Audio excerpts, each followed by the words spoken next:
Good evening. I am joined by Terrence Hassler, Executive Director of Budget Compliance and Operating Efficiencies, and Administrative Substitute Finance person, Vern Connors. He's not here, but he'll be coming. The Rochester City School District is conducting a public hearing to gather input for submission to the New York State Education Department regarding the Contract for Excellence. The Contract for Excellence is based on a New York State law which requires specific school districts to develop a plan to improve academic achievement, particularly for students with the greatest educational needs.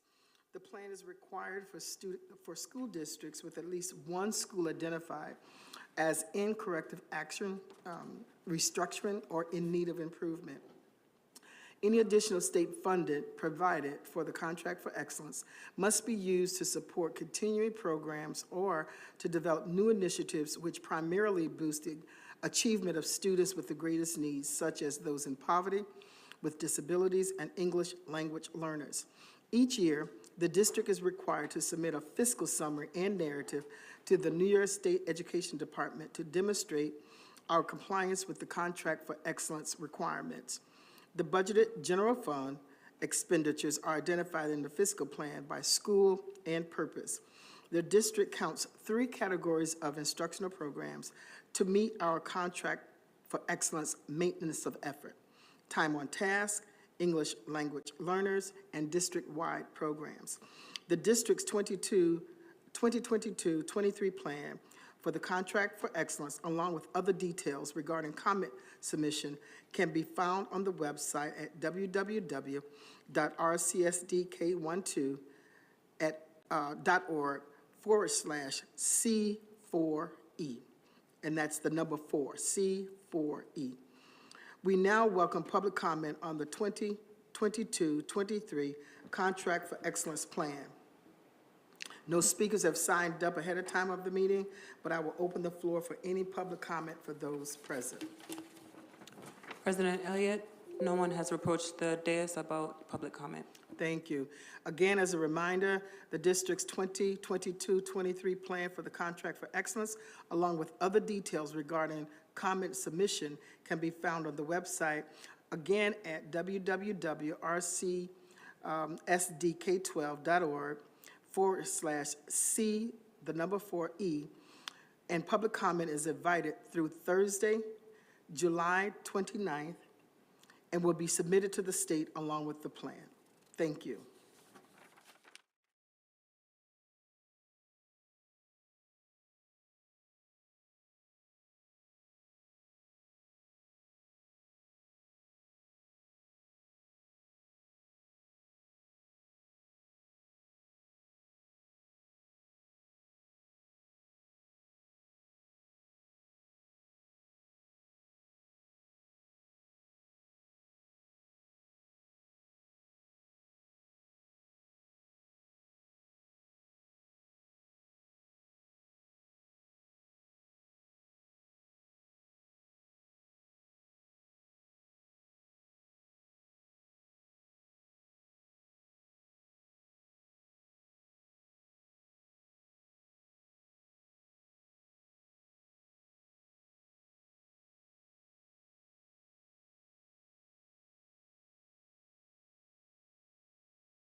Good evening. Welcome to the July 28th Board of Education Business Meeting. We will call this meeting to order, and we will start off with an act of reverence and a pledge of allegiance to the flag. For those who want to pledge allegiance to the flag or just a moment of silence, you have the opportunity to do so now.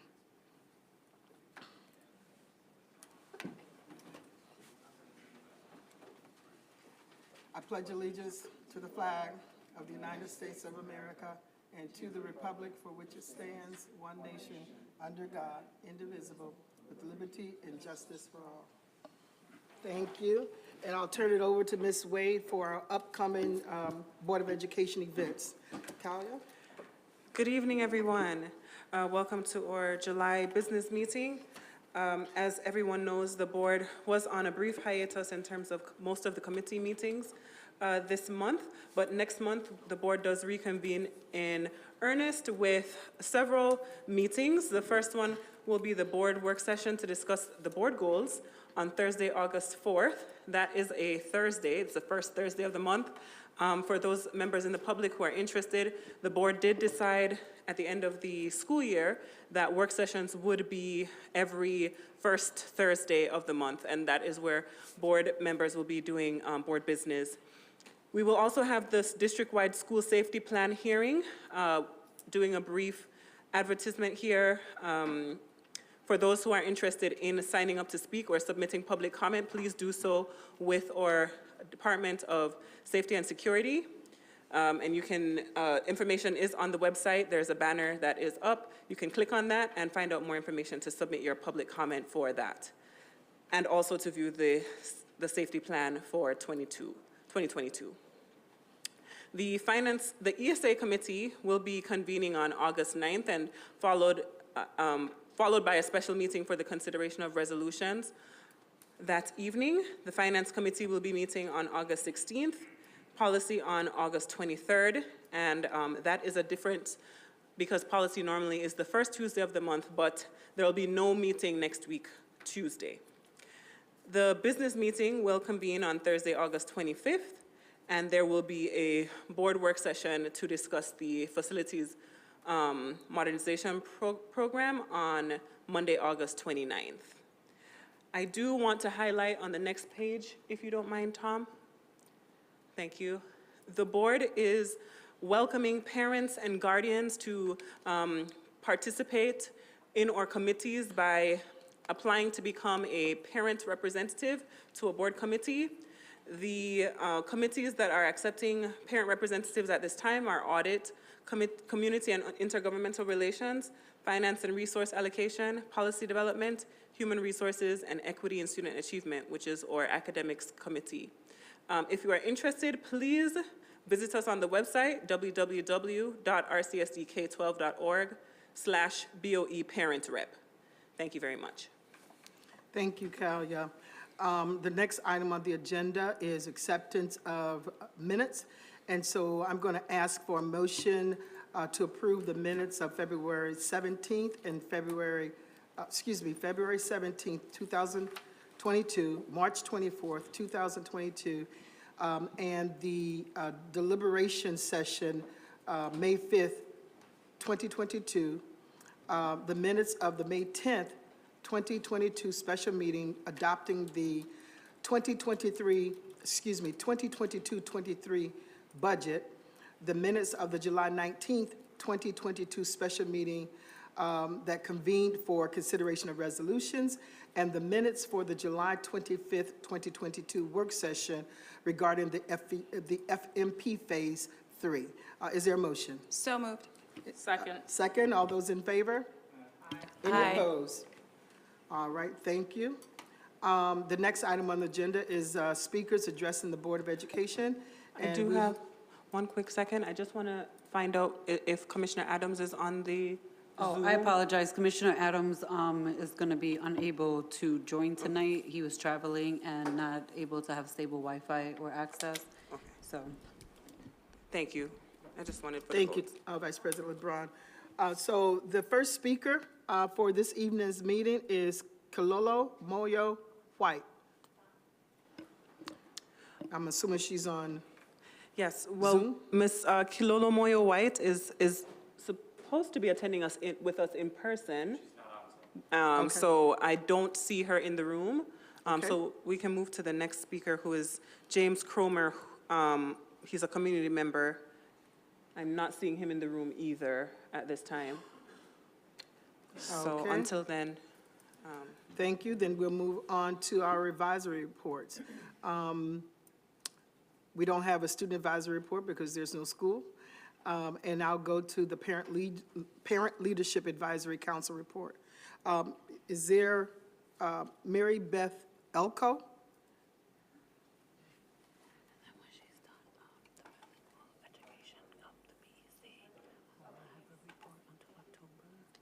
You- October, okay. The October business meeting. So, thank you. I am speaking on behalf of the Parent Leadership Advisory Council.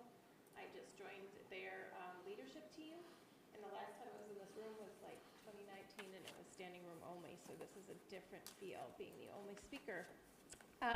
So this is on behalf of PLAC. These are not my words, but they are words of parent leaders. I'll begin. We all have a vested interest in the success of the superintendent of the Rochester City School District. And if you're seeing and hearing this, then you have a vested interest in the success of our superintendent and of the Rochester City School District.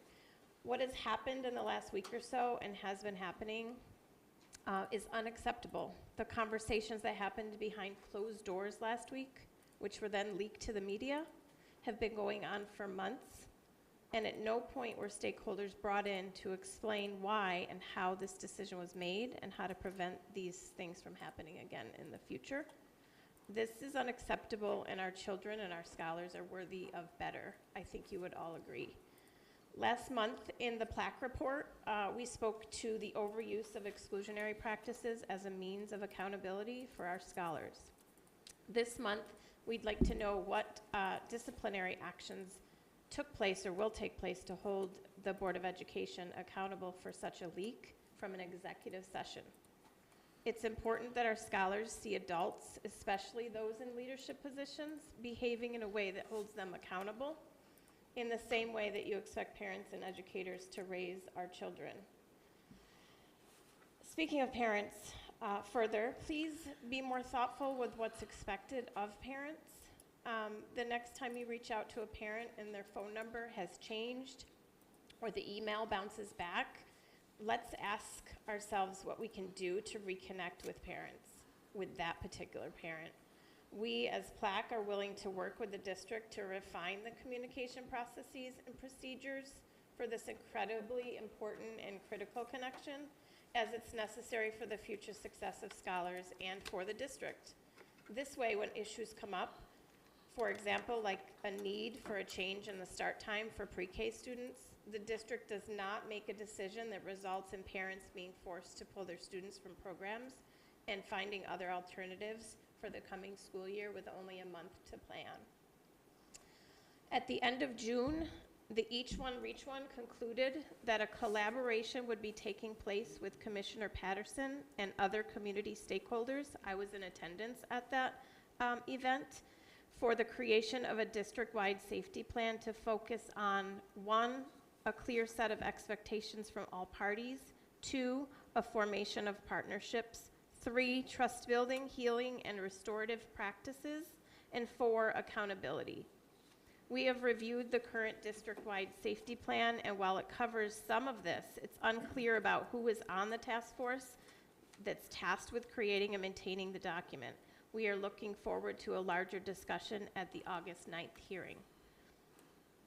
This evening, we are submitting a list of PLAC leadership team members and the board committees they will serve on while permanent replacements are found, in order to ensure that there's always parent voice in those meetings. I, for one, prior to this week, did not know that parents could sit on committees. So I learned something critical this week, that there's an, I'm learning more about it, so I won't say much more. But that was submitted today. The next PLAC leadership team meeting is Wednesday, August 10th at 6 p.m. The next plaque general membership meeting will be in person on September 21st at 6 p.m. If you're a parent of a student in Rochester City School District and not yet one of our 435 members, and you'd like to join plaque, please email plaque@rcsdk12.org. I thank you for the time and space to share. This is my first time speaking on behalf of plaque. Please forward any questions to that same email. And in conclusion, students such as my daughter are the stakeholders and parents are the decision makers. Communication, consistency, and accountability should be your only paths forward. I appreciate the people that have even given me an ounce of eye contact. Thank you. Anything less is not acceptable. Our scholars, our children are worthy of much better. Thank you, the plaque leadership team. So let me say a couple of things. I don't usually make any kind of responses, but I need to say a couple of things. One is that the plaque team does not appoint people to the committees. This board appoints people, members to the committee. So that's something that we have to talk to your membership about. We will do the appointment of those people on the committees. You can recommend, we have no problems with there being recommendations, but you don't have the final, the plaque group does not have the final authority. Right, That's number one. That wasn't the case. Okay. That's not Then- what I didn't. Okay, there then wasn't maybe I an appointment. misunderstood. Submitting a list of leadership members that can serve, so. Maybe I misunderstood. Secondly, it is when it comes to personnel matters, it is the law that those matters be discussed in executive session. I wasn't I'm questioning just, you could take it back to your plaque leadership. Yeah. I'm not pointing to you directly. Right. But just understand the roles that we play, because we were elected to hire the superintendent, to do the kind of determination we need to do. I'm just wondering. I know, I fully Okay. understand what has to happen Okay, in all right. executive session and why. And Yeah. that wasn't the question, it was about what was leaked out of there. Yeah, oh, Totally okay. understand executive All right, session okay. And why that has to take place. Thank you. Okay, I just wanted to get clear. And No, then. I'm clear, and Yeah. I know that's not what this was about. Yeah, so. yeah. And then I think that, Commissioner, there may have been some misunderstanding with the conversation with Commissioner Patterson, so that will be another conversation that he may have with you And all. I was there and he gave me his card, so Okay. we just have to connect. But there was more that was said publicly that Okay. just hasn't happened yet. Okay, So, all right. thank you. All right, thank you. Okay. Okay, the next,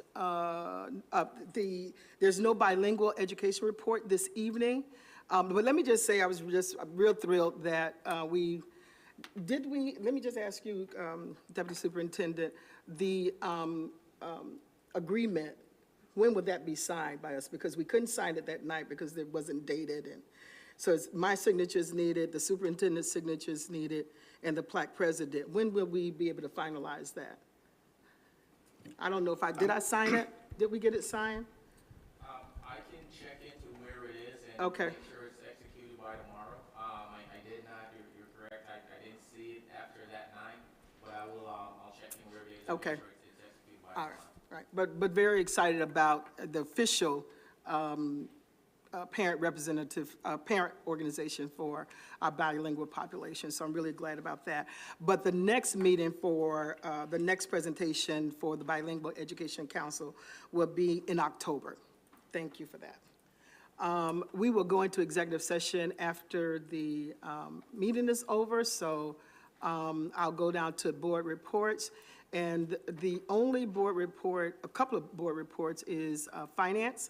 So I'll turn it over to Vice President LeBron. Thank you, President Elliott.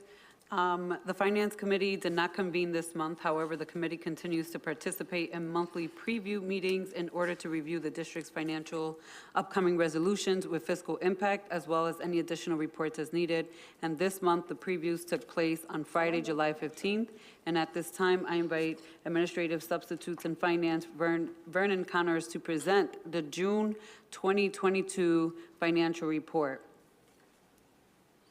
Vern?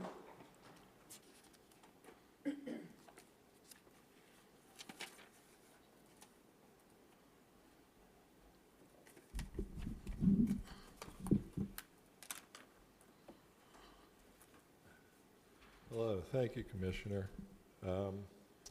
Just want to point out that these reports are pre-audit. Our audit will be taking place in a few weeks, and we have not quite completed all the year-end accounting.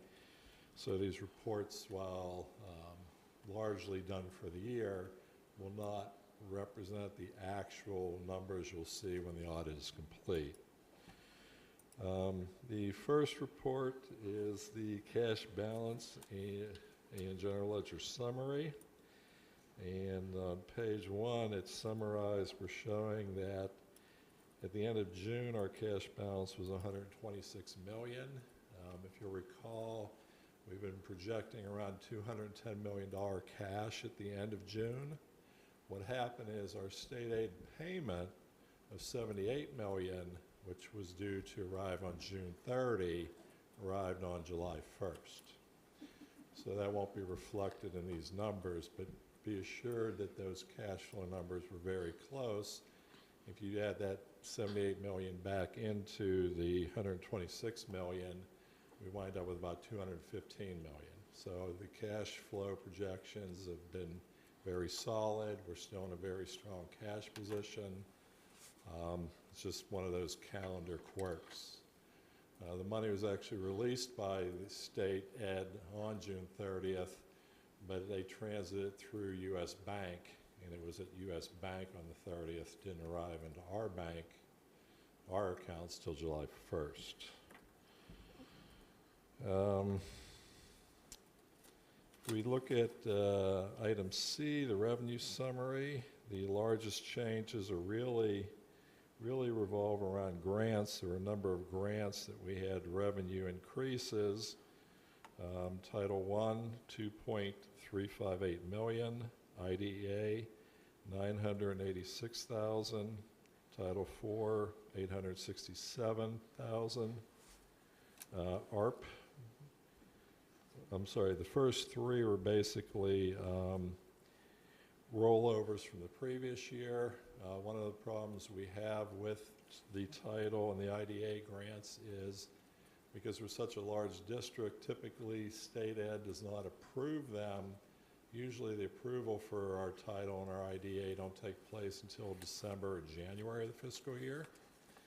And then we are not permitted to try to apply for the unspent money from the previous year until after that. So it's kind of a vicious cycle. So these increases are generally money that was unspent from 2021 that we're finally bringing into the 21-22 budget at the end of the year so we can do it again next year. Strange but true, and it's unfortunately been going on for as long as I can recall. On page 2, the next items reflect new awards. ARP Homeless was a new grant for $756,000 that was awarded. Teachers of Tomorrow, $799,000. It's a 2-year award. Typically, this is done as part of the state budget every year. It was a little late this year, which is why it's just coming to us now. And the UPK, we adjusted the revenue down to reflect actual student enrollment that we experienced. The UPK funding is based on student counts. So that adjustment, it was to reflect our actual student enrollment, including RCSD and community-based programs. It's the total package that we made that adjustment for. Is there any questions about our cash balances or changes to revenue?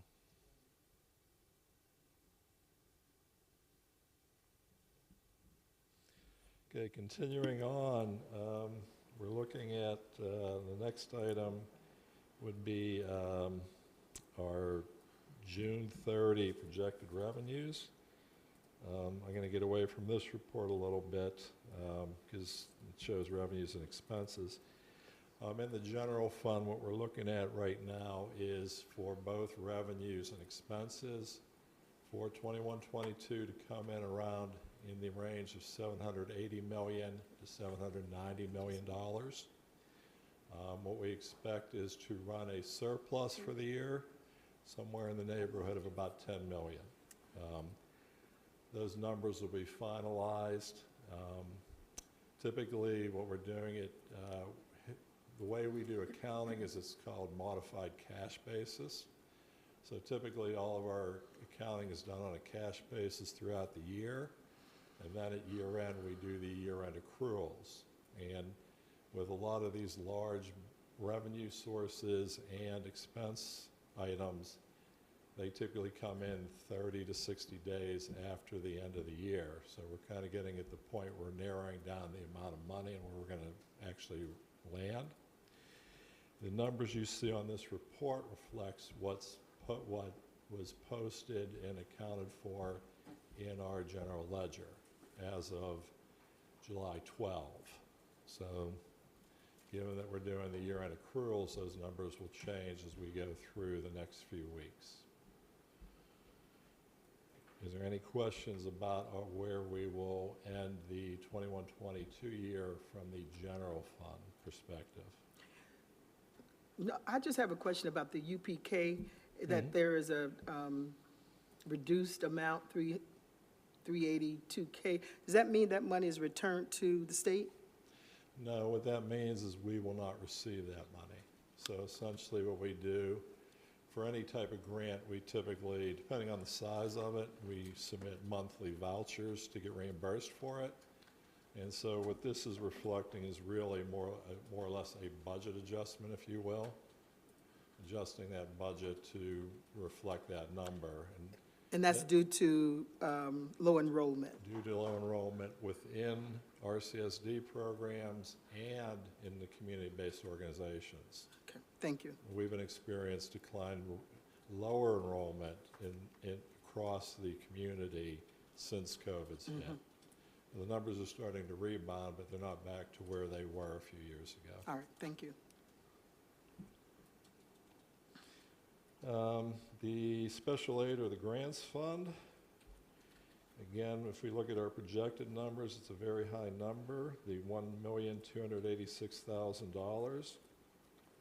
That reflects all the ARP and CRISA money that came in, the total amount. And obviously, those funds the ARP money will be with, the CRISA money, I always get it backwards. The CRISA money will go through September of 23, the ARP money through September of 24. And then if we look at our actual expenditures, you can see they're much lower than that. Keep in mind when we do our accounting for the special aid fund, it's always balanced. So even though we have not, when we get reimbursed when we expend the money. So what you'll see is that money won't go away, that our CRISA money won't go away. It'll be available for the next year or two for the life of those projects.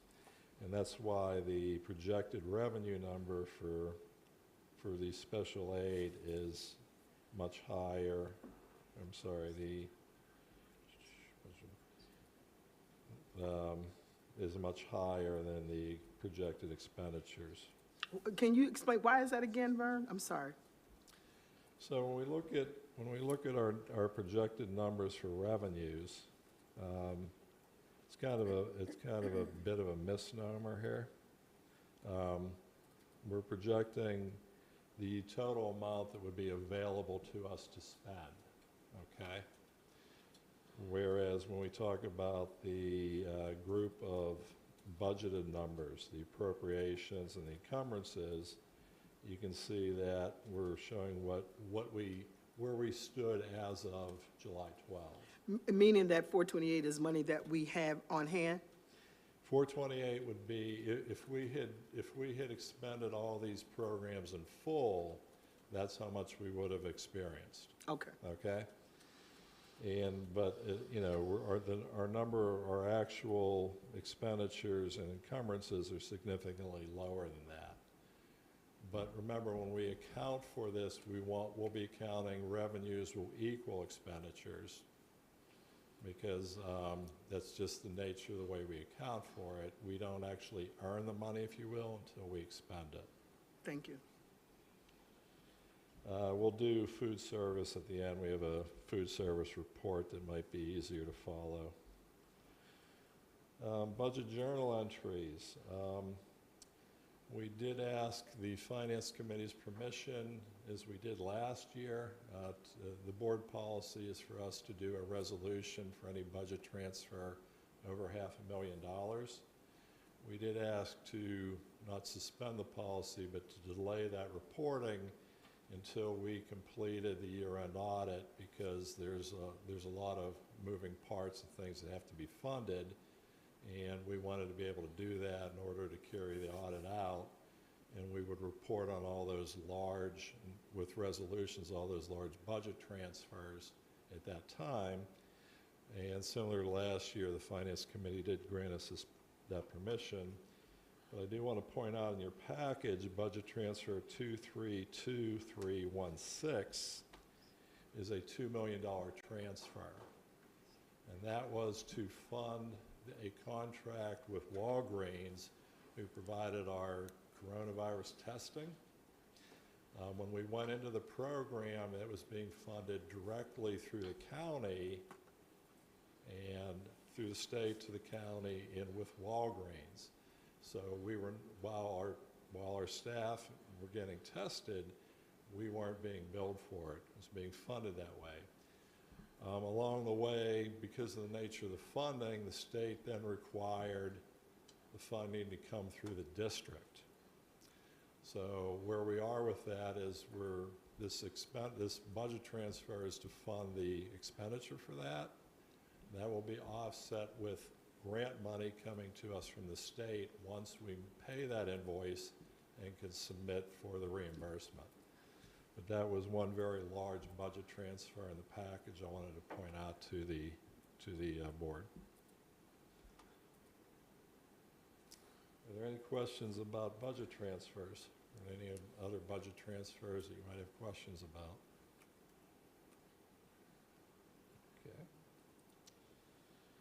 Okay. Capital projects.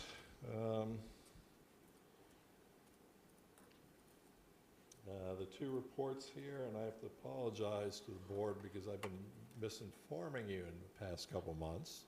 The two columns, cash capital and bond, they both relate to our CIP programs. I mistook the bond in past months reporting to you for the facilities modernization program, so I want to apologize for that publicly. Where we stand as of July 12, our cash capitals, and these numbers accumulate over years, has $8.1 million available, while our bonded capital improvement programs have $15 million available.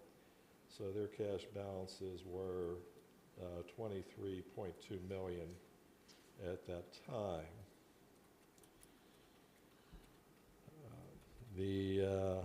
The only significant capital budget change, if you will, is one of the projects closed out, and it had $435,000 remaining. When we close that out, we move those monies back into kind of a general pot to be used for other projects as we go forward. Is there any questions about the capital report? Yeah, just if you, and I have not, excuse me, I have not been seeing if anybody else wanted to ask any questions. Forgive me for that. But mention again, you said that you had been reporting FMP numbers as opposed to No, we've CIP? been reporting these numbers all along. I've been misstating Speaking that them they as were- being FMP. Oh, okay. Okay, all right. And unfortunately, some of my staff were too polite to say, "Hey, Vern, stupid, you're telling them the wrong thing." And I actually kind of had that conversation finally with somebody. All right. I said, well, next time, don't be so polite to me, you know. Yeah, So that'll get us I in wanna trouble. That'll kill us apologize to you right guys, there, being polite. Yeah. Any questions to Vern? All right, thank you, Vern. Okay, the last item, if we can go to the food service report. Okay. Where are we going, Vern? I'm sorry. It's the last report in the package, last Okay. page. So this is as of June 22. We're going to be working more, finance is going to be working more closely with food service. In past months, this report lagged a month. We'll be working with them that it's the same month as the rest of the package. And these numbers are pretty much good for the year. Their revenues for the year were $22,658,000. Their expenses were $20,626,000, and they're going to show a surplus of just over $2 million. We do want to point out, though, that in their revenue, $2.9 million of it was one-time money, pandemic and supply chain relief. So from operations, they're showing a deficit of the year of $872,000. And we'll be, like I said, we'll be working with them each month to make sure that these reports are in sync with the rest of the package and, you know, that they're up to date and reflective of their activities. So, I thought this was my committee.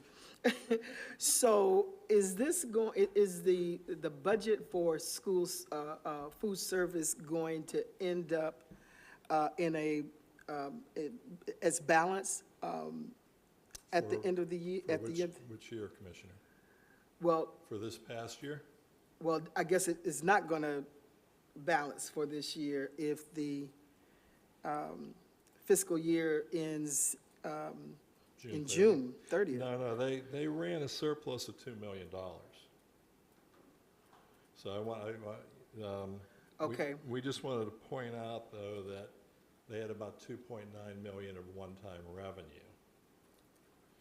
Okay. So, you know, that's, Okay. and as a result, just from operations, without that one-time revenue, you know, they would have been running a deficit. But, so basically, remember when we adopted the new budget, the 22-23 budget, it includes two elements, because what we wanted to do was support the enhanced program.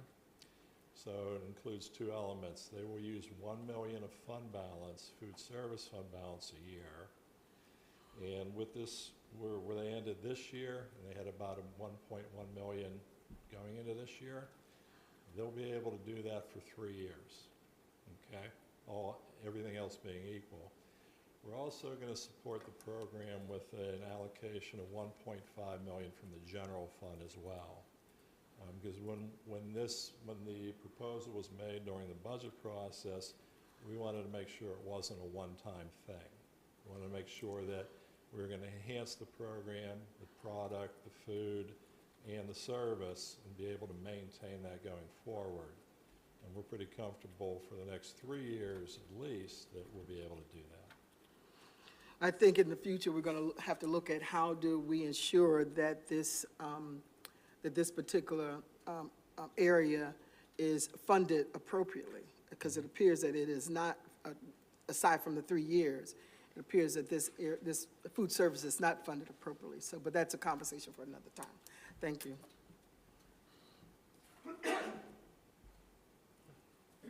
Thank you, Vern. I think that concludes your report for us today for finance.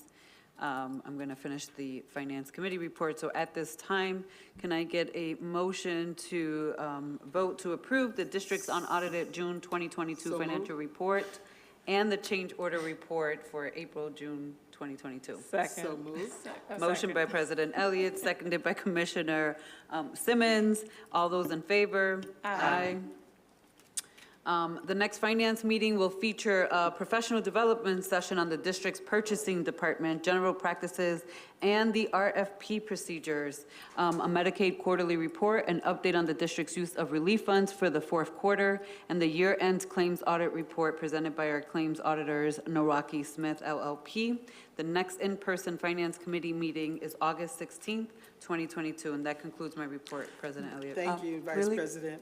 Really quickly, the vote is open for the financial reports. If you can Oh, just thank click. you. The digital vote. Correct. Okay, so I'm not seeing mine.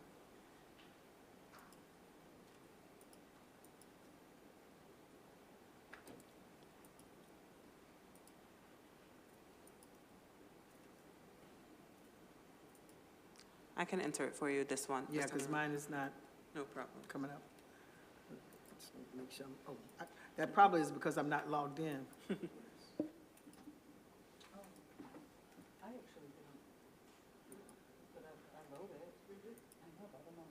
Yeah.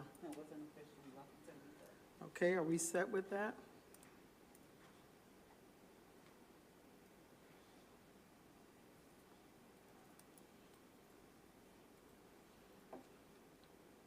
Yes, all set. All And so you right. just have the policy report. All right, next committee report is Commissioner Powell for policy.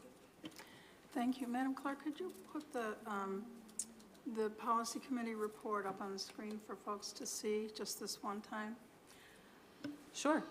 One second. Tom, I'm bringing it up in a second. Rather than read this report, which is a long list of policies that are in the pipeline in 3 distinct stages, I want to take the time to publicly thank Charisma Travis. When she came on board, a process had been established, but we hadn't gone very far down that road, and she's been very faithful to that process. She's kept everyone on track. I don't want to suggest for 1 minute that the administration hasn't been enthusiastically behind it, because I don't know. I know that she makes sure that the right people are at the meeting and they're fully participating, and we're making tremendous progress. I also want to thank our general counsel, who is the official administration's liaison to the policy committee, for because these often have legal consequences. He's always been there to provide the input that we need from a legal perspective. So as you can see, there are 11 policies that have been through subcommittee, they've been to cabinet, they've been through the policy committee, and they're here tonight for our first reading under the agenda, new business. We also have 8 policies that are before us under unfinished business that are in their second reading. We have 6 policies that have been through first and second reading and are now ripe for a vote, and 1 that is ripe for a vote to rescind, having been recommended out of policy committee to rescind and having been through the first and second readings. I also want to thank my colleagues who came to the subcommittee meeting last night. It was just last night. I hope that they were I hope that they were able to see the level of organization that goes into it, the amount of thought that goes into whether it's ready to be forwarded. And I think the public should understand that the reason there's not a lot to be said when we get onto the dais under the discussion items is it's been so thoroughly vetted before it gets to the board that there aren't a lot of questions left to be asked. So that's an overview of what we have. Coming out of policy committee, our next policy meeting is Tuesday, August 23rd at 5:30 p.m. And you'll see later tonight each and every one of these policies being discussed either in depth or at least given an opportunity to be discussed. So I'll leave it at that. Thank you very much, Madam Clerk, for putting it up there for our viewing audience. It is posted to Board Docs. It's public. You can read it for yourself. Thank you. Thank you, Commissioner Powell. And I'll just give a verbal report. Primarily what I've been working on is, and reporting to the board, is on an update on the, providing on the superintendent, the interim position. So there's work that is going on, discussions that are being had around the superintendent, the interim superintendent position, and I won't get into a lot of information about that because that is for executive session. As I mentioned earlier, that these personnel issues are to be discussed and have to be discussed legally in executive session. We'll continue to have conversations. No decisions have been made at this point, but I would also just say from this dais, there was a leak from somebody from this dais, and we cannot continue to do that. It really makes this board, puts this board in a very vulnerable position, and so please do not, let's do our due diligence and keep the conversations that go on in executive session private. A couple other things. One is that I've got a telephone call from Jackie Campbell, who asked for a representative to serve on Rock the Future. I was not interested in serving, and so someone is interested in being on that committee. Have a conversation with me about it, and I'll give you more details about that. I did have them to reach out to our community and liaisons, community intergovernmental chair, but he declined. So if someone is interested, give me a call, please. And then just the last thing I'd like to say, I know that school is ended, but I thought about this and wanted to just put it on the record. We have employees who are passionate about caring for the children in this district. And when these staff people speak out, they're vilified and they're demonized because they want to do the right thing by children. And I am just saying from this dais that we not vilify people who want to do the right things by children. Unfortunately, I think that that's where the issues that we're having in our district, that people in this district, don't want to stand up for children in the way in which they should be stood up for. And every time somebody wants to stand up for children or want to be ethical in this district, want to change the system, want to disrupt it, they're vilified. And so I'm asking from this dais, from my office, that we work together to try to do the right things by children and not go along just to get along and not to just say, well, this is the way we've done it before. So I'm asking that behavior, that mindset be changed, and that we're not looking at people who want to do the right thing as if they have 3 or 4 eyes. And that concludes my report with regard to the president's report. And so I'm going to go on to the superintendent's report and ask that Dr. Peluso give the report on behalf of Superintendent Myers-Small. Dr. Peluso. Thank you, President Elliott, and good evening to you, Vice President LeBron, Board Commissioners, staff, families, and students that are watching this evening on Facebook and YouTube. We hope that everyone has been having an enjoyable summer. This evening, I'd like to provide the board and the community with a few updates on transportation, staffing, and highlight the talents of students at one of our schools. To begin with a transportation update, the new school year is fast approaching with the first day of school on Wednesday, September 7th. We want to guarantee transportation for those families who need to update their child's bus pickup or drop-off location.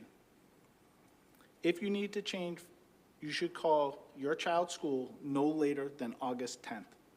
New families who haven't registered their child for school yet, please also do so by August 10th to ensure transportation on the first day of school. We'll be unable to guarantee transportation for any changes after August 10th, but we'll be expecting to see your children in school on September 7th. Continuing with an update on transportation, we're always evaluating impacts to transportation as we look to start off the school year. One of those areas is the number of students with disabilities and those who receive door-to-door transportation. The number of students with disabilities is increasing, and we're meeting on a regular basis to determine its impact with transportation providers. We have been working on efficiencies, and we are better prepared this year to handle transportation issues. As an example, we have collaborated with our charter schools to stagger start and end times And this evening, we have a resolution in front of you to add an additional vendor to assist us with transportation. We're meeting with contractors weekly to get a status report on how they're doing with staffing. Just to provide you with an overview and give you an idea of transportation within the district, we have RTS routes that run for 12 of our secondary schools.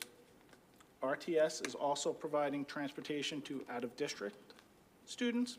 We have staggered time, like I said earlier, with our charter schools. Our first tier, we're running 90 routes, and our second tier, we're running 98 routes. For students in the RCSD, yellow buses will consist of 2 tiers at the elementary level. The first tier, for a total of 225 routes, run from 7:30 to 2, and then the second tier, for 215 routes, runs from 9 to 3:30.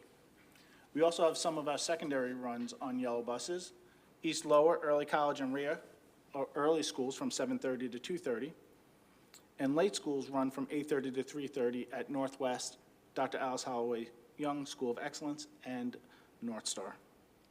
It's also important to note we also have a total of 68 runs from urban suburban and 35 routes for private and parochial schools. We'd like to provide an update on staffing vacancies. As been reported throughout the country, we're not alone in our struggles to recruit people to work within the RCSD. Big 5 districts across New York are facing similar challenges with similar number of vacancies. This slide shows our number of unfilled positions in the district as of July 22, 2022. July 22, 2022. It's a lot of twos. I want to note that we added approximately 400 positions through ARP this year. And I also want to provide some context to these numbers. Facilities which include custodial. These vacancies are largely due to staff not having the necessary licenses for the position. We will fill these positions with sub-cleaners and are working with staff through a pipeline program to help them earn their license and become permanent employees. Food service. We'll continue to utilize our recruiting event and tests to fill these positions. With transportation, these are our internal vacancies. We started last year with 23 driver vacancies, but have made some efficiencies mentioned in the previous slide to limit any impact. Safety and security. This includes 25 newly added positions. We currently have 21 staff in the pipeline ready to be hired, and are recruiting for our next cohort of security cadets. Classroom and non-classroom teachers. To address these vacancies, we'll utilize our approximate 150 long-term emergency subs. These are subs committed to work the year. Many are pursuing teacher's degrees, but are not yet certified. Also, approximately 100 of these vacancies can be filled by having teachers take an extra period. So what does that mean? For example, a high school may have a need for 5.4 math teachers, but only have 5 actual teachers. The school can fill the gap by having 2 teachers teach an extra period and receive additional pay. This is a strategy many of our secondary schools use to limit the impact of having to find part-time teaching staff. Schools will also use their TOAs and building subs to fill any vacancies they have if necessary. Our paraprofessional, teacher assistants, and clerical, we're going to continue to capitalize on our partnership with TESS to fill these vacancies. In addition, just some actions we're taking to fill vacancies by the first day of school. We have the creation of the recruiter positions who are holding recruitment events with on-the-spot hiring. Teachers to receive additional pay for additional assignments, like I just explained. Employment agency assistants. Changing hiring recommendation systems to move towards an on-the-spot hiring and offers within 24 hours. The development of pipeline, grow our own programs with local institutes of higher education, partnerships with our community-based organizations to assist with recruitment, and then hiring recent retirees, which are not limited to retirement salary caps. Previously, New York State capped retiree income to $35,000. limiting the number of days retirees can work. They would tell you that they've reached the limit and they can no longer work. That has been lifted and provides our retirees the option to work more days.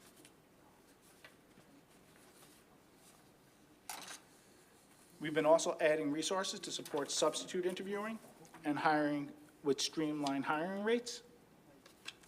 Additional staffing to support hiring right now. I know the Office of Human Capital is providing all their resources they can to support hiring. We're developing talent ambassadors to involve others in recruitment. We have pipeline trainings, like mentioned earlier, for programs for safety and security. And as Vice President LeBron discussed at the last policy meeting, this evening we're going to be asking the board to allow new hires to start prior to board appointment to ensure no delay in start dates.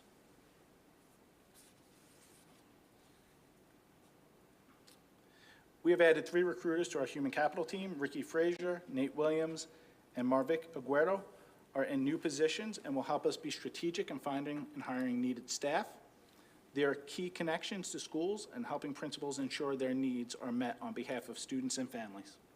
These recruiters will be out in the community. For example, they were at the Mercantile yesterday and are attending community events during evenings and weekends to recruit. Our human capital team has been working hard to increase recruitment this summer. A sampling of our upcoming recruitment events is on the slide. I want to call your attention to the recruitment at the Mercantile events, where we'll be conducting on-the-spot hiring. Yesterday, we were able to hire 14 staff members. We are also reaching out to our recent RCSD graduates and are expanding our outreach to retirees beyond Rochester City School District. We're also talking with colleagues to encourage, colleges to encourage any recent graduates that are not found employment in their respective field to consider applying to the district.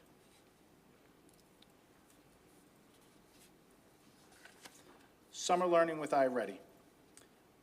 This summer, students can sharpen their skills in math and reading by completing iReady digital lessons from home. iReady is an online reading and math program that determines students' needs, personalizes their learning, and monitors their progress. K-8 students have access to this online summer learning plan that includes digital lessons to reinforce grade-level concepts and skills in both math and reading, while also addressing any unfinished learning. It is recommended that students complete at least 2 math and 2 digital reading lessons each week. Login information has been sent to students.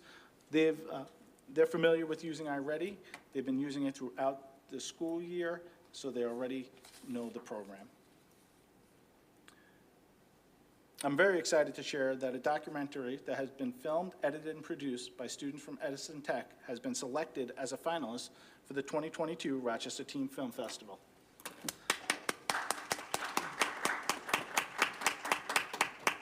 The film, The Unattainable Dream, is one of 10 finalists for the film festival on Thursday, August 4th at 5:30 p.m. at the Little Theater.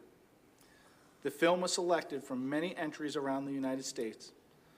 Students produced a documentary on governmental and societal oppression elements such as redlining, mortgage loans, and the Federal Housing Authority. This was a part of a project that aligned the district's career and technical education curriculum to core subjects. Very neat and exciting for those students. I just want to take a moment and recognize a few appointments from our last board meeting. I'd like to welcome Sean Farr to our district. Sean is our new Chief Financial Officer, and he officially begins his duty on August 15th. Sean is currently the Vice President of Administration and Finance and CFO for Central Penn College. I would also like to congratulate Annalie Cruz Fomini. She is the district's new Executive Director of Bilingual Education and World Language.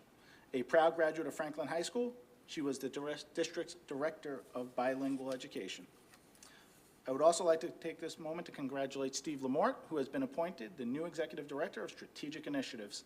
Steve has been with the district for 23 years and most recently served as the Director of Grant Development. Some exciting news. 2 students from Roberto Clemente, school number 8, received an unforgettable piece of Bills memorabilia at Bills training camp at St. John Fisher University earlier this week. Farhan and Aiden Hussein were guests at the Rochester Rotary at Bills camp on Tuesday. Farhan is a Rotary Scholar at school number 8, and Rotarians take scholars on field trips each month.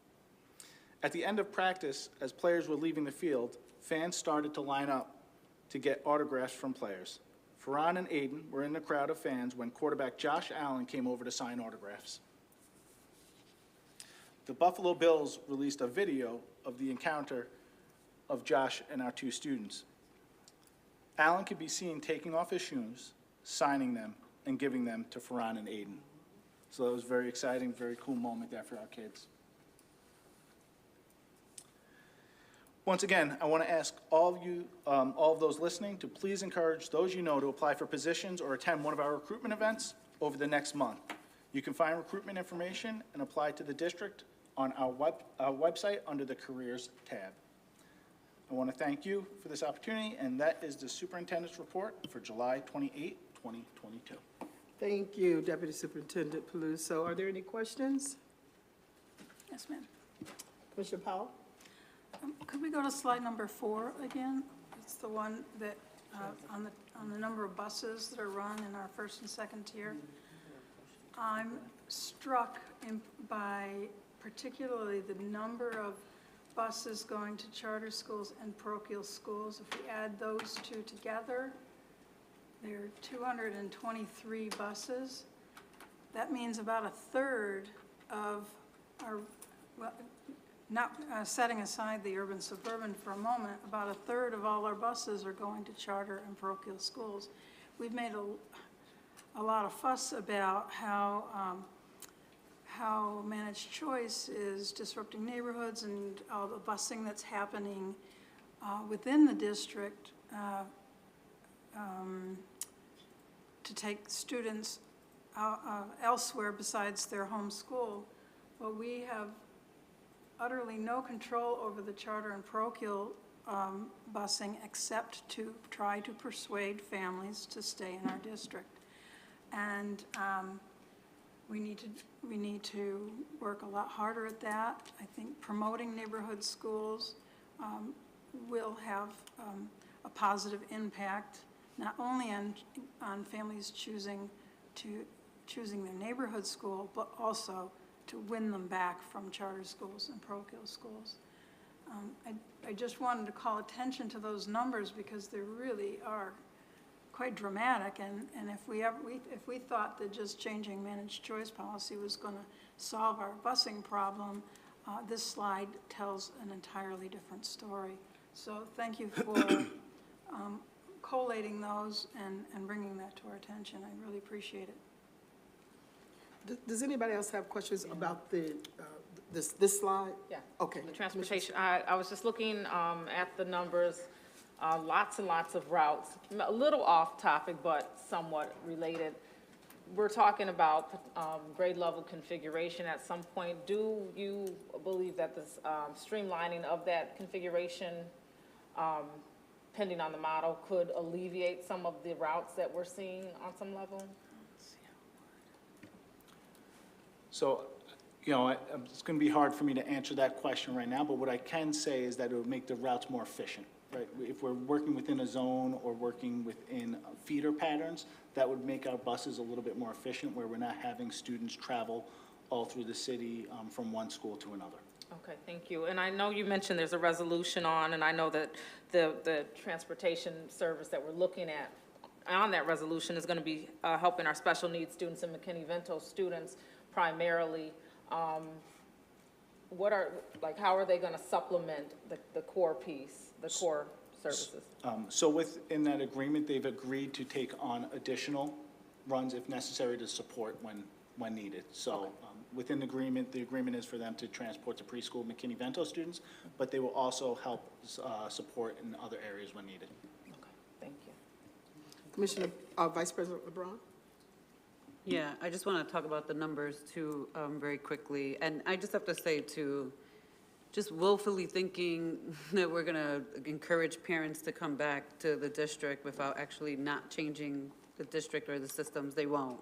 So that willfully alone is not going to cut it. But I do think that managed choice has also been detrimental to this district and a reason why parents leave. There are a number of parents, I've gone into preschools and I've talked to them, they've selected a preschool, they want to stay there, they can't because of managed choice, and it's easier to like just simply walk away from this system.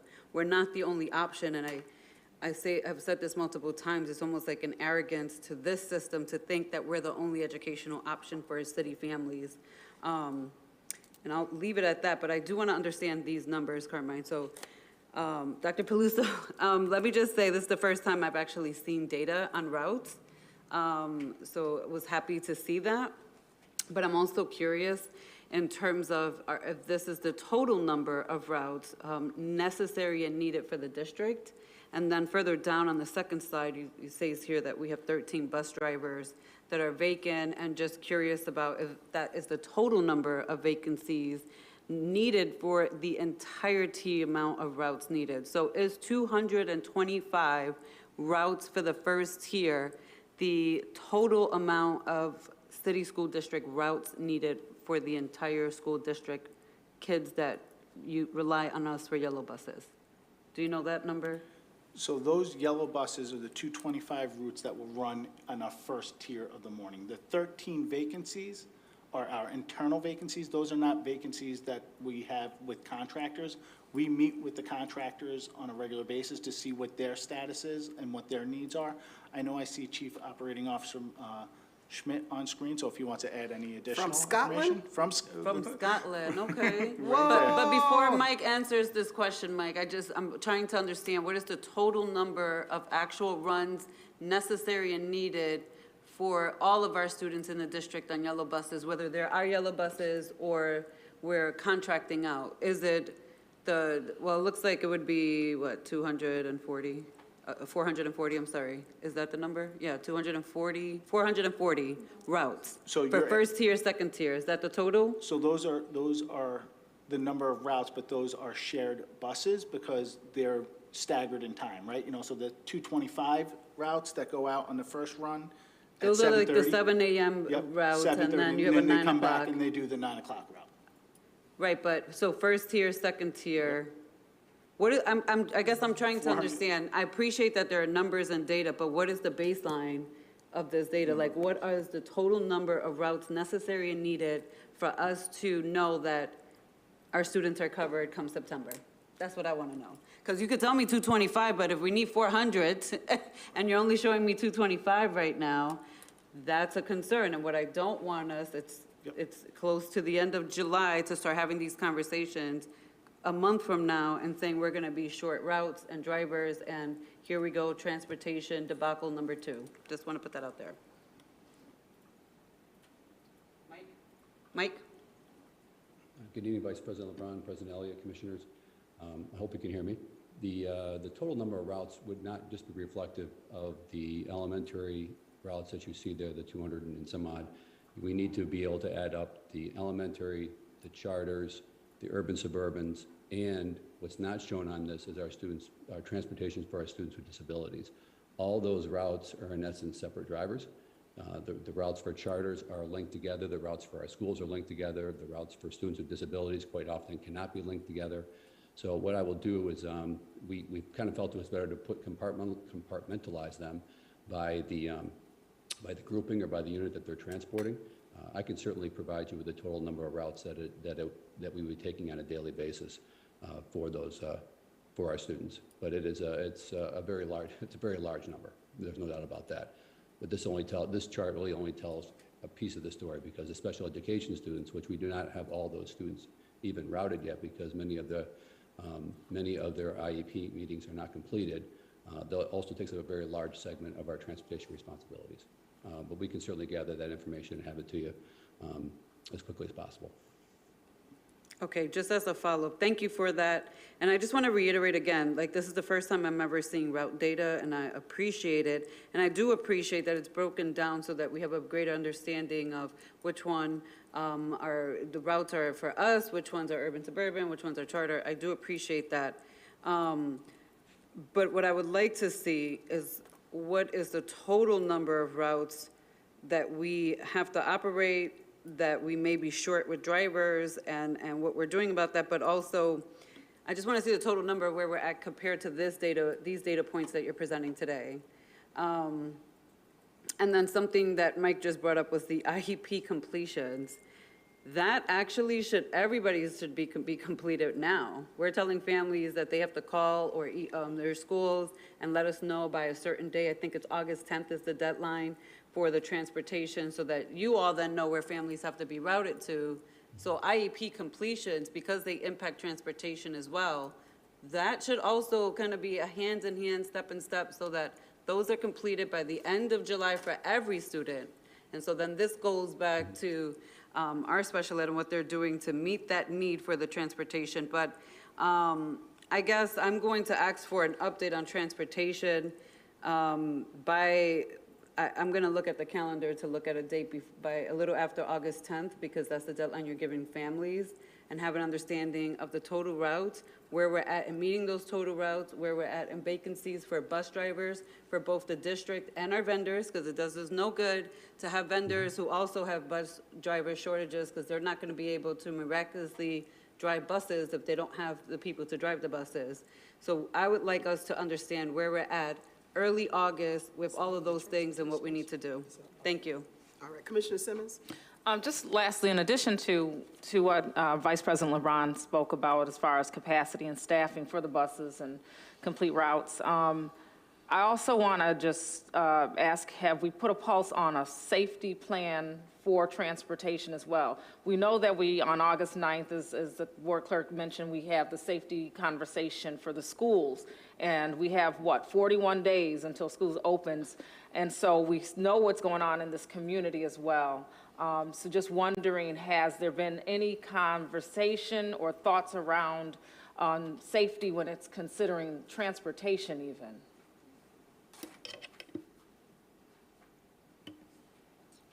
So before I would kick it off to Mike, I will check with our transportation department, our transportation providers, to see what we have, but I know that, the drivers are trained on safety, that we have bus assistance as well in some of our buses, but I'm going to ask Mike if I missed anything as well we want to add. The only thing I would add is that the arrival and dismissal plans by school are also included in the individual school plans, which are submitted to the state portal. So it really begins with the student, obviously student pickup in the morning, and our driver training with all of our contractors that is mandated by the state of New York. And then when they arrive, are picked up from school. So there's kind of two facets to those transportation safety components. Okay, and I have a couple of questions, and it goes to Mr. Patterson. Just a suggestion when it comes to recruitment and hiring. I would suggest that, and again, if I'm off base, just let me know, but recruit down at the Southern colleges. We got these recruiters now that we've hired.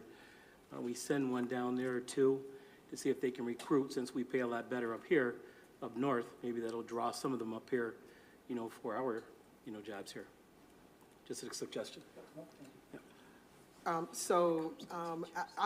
probably different from my colleagues, because I believe last year, Superintendent reported to us that if we didn't have to provide services to charter schools, urban suburban programs, and private and parochial, we would have the staff that we need for city schools. Is that still the situation, Deputy Superintendent or Chief Operations Officer?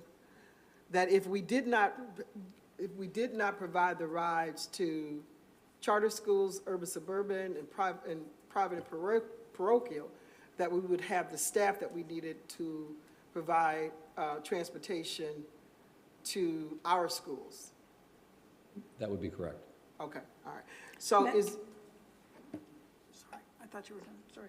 So is there a way in which? I think in terms of the number of drivers, if we were to take the number of drivers that we're utilizing for those three subgroups and move them all to our RCSD students, then certainly we'd have enough drivers to take care of all the okay. all the So is there a way in which, because this burden seems to be on us and not on anybody else, is there a way in which we can talk to these other entities to see if we could come to some kind of agreement about providing them with transportation? That transportation is our money. transportation dollars that goes to these other schools. Now, I'm not saying some of them are not necessarily needed. I was just over at Hope Hall, and I would not want to remove transportation for that program. However, we've got to also put this on the table that, and with those charter schools, they're making a ton of money over there, and their profit-making margin is high. They can afford to provide some funding for some of the transportation and we're having to struggle. I'm interested in us having some conversations with these folks. Again, we cannot be the burden. We take all the burden and they get away with it. They've got to participate in helping us to come with a plan that will be a win-win for everybody. They want the transportation, but then they leave our district and want us to provide it. All right, but if you're going to do that, then, and if we need to provide transportation, they need to either pay for it. There needs to be some kind of conversation to begin about transportation. And remember, charter schools is $100 million from our budget. So I'm hoping that we can have some kind of negotiations, some kind of conversations where the Rochester City School District is not the only burden, carrying this burden, and we're providing transportation to other entities. Commissioner Powell. Thank you, Madam President.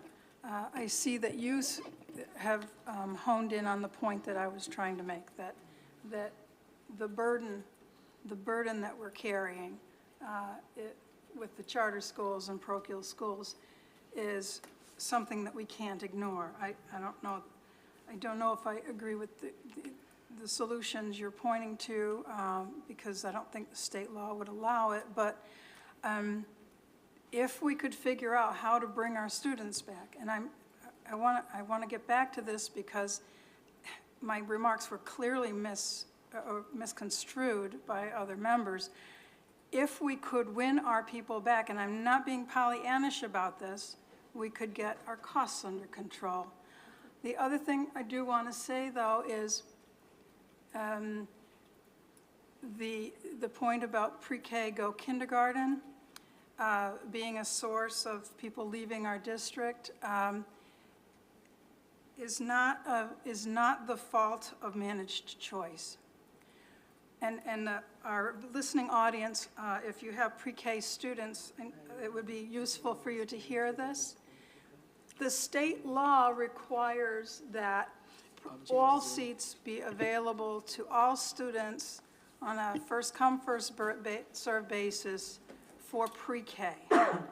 So we cannot prevent a family from choosing a pre-K seat in one of our schools if they don't live in the zone. We cannot put up barriers to a family that chooses a pre-K seat in one zone when they live in another.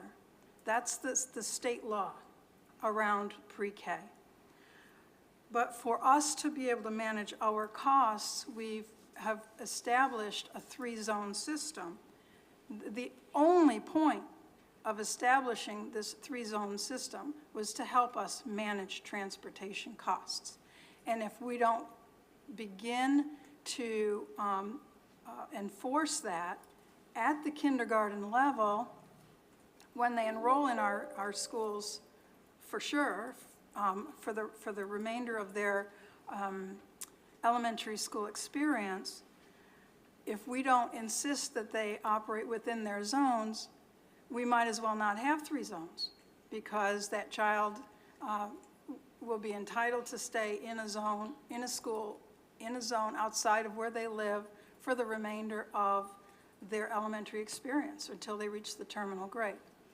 So I would encourage any family that has preschool children, I would encourage them to enroll in one of the pre-K programs in our schools, but I would encourage you to choose one in the zone you live in, because that will ensure that you have an opportunity for your child to stay in that school through to the terminal grade.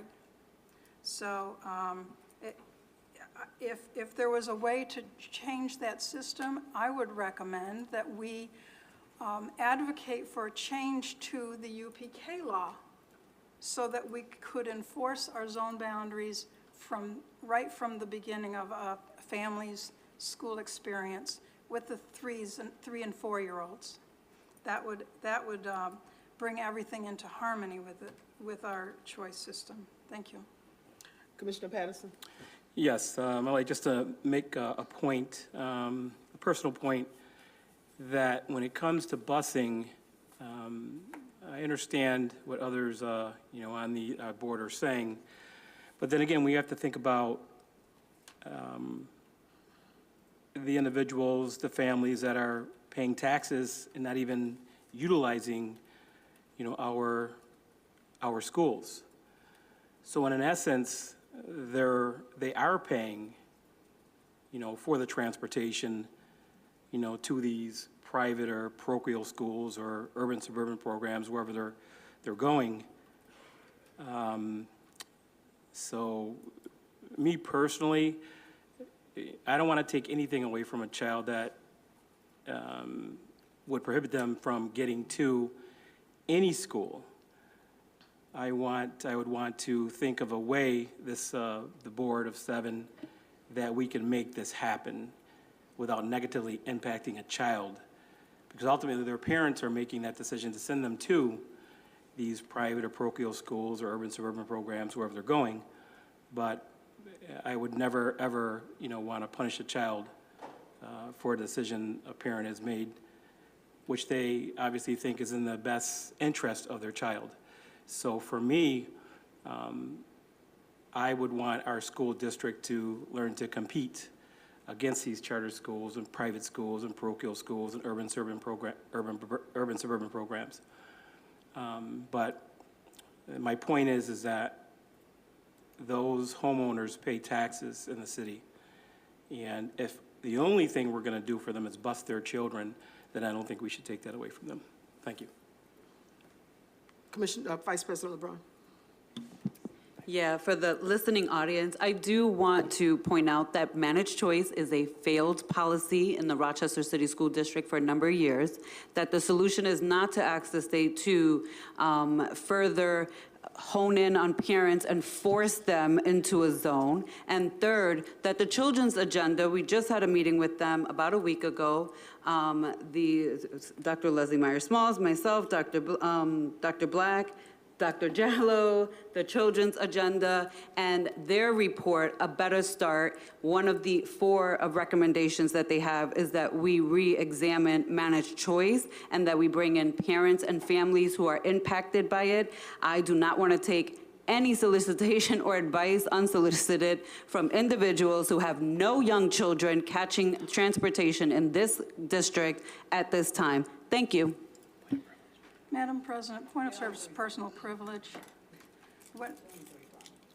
Yeah. Thank you. I use that phrase explicitly because point of personal privilege is an opportunity for one to defend themselves against an attack. I am directly impacted in this to the same extent that you are. I have grandchildren in the system.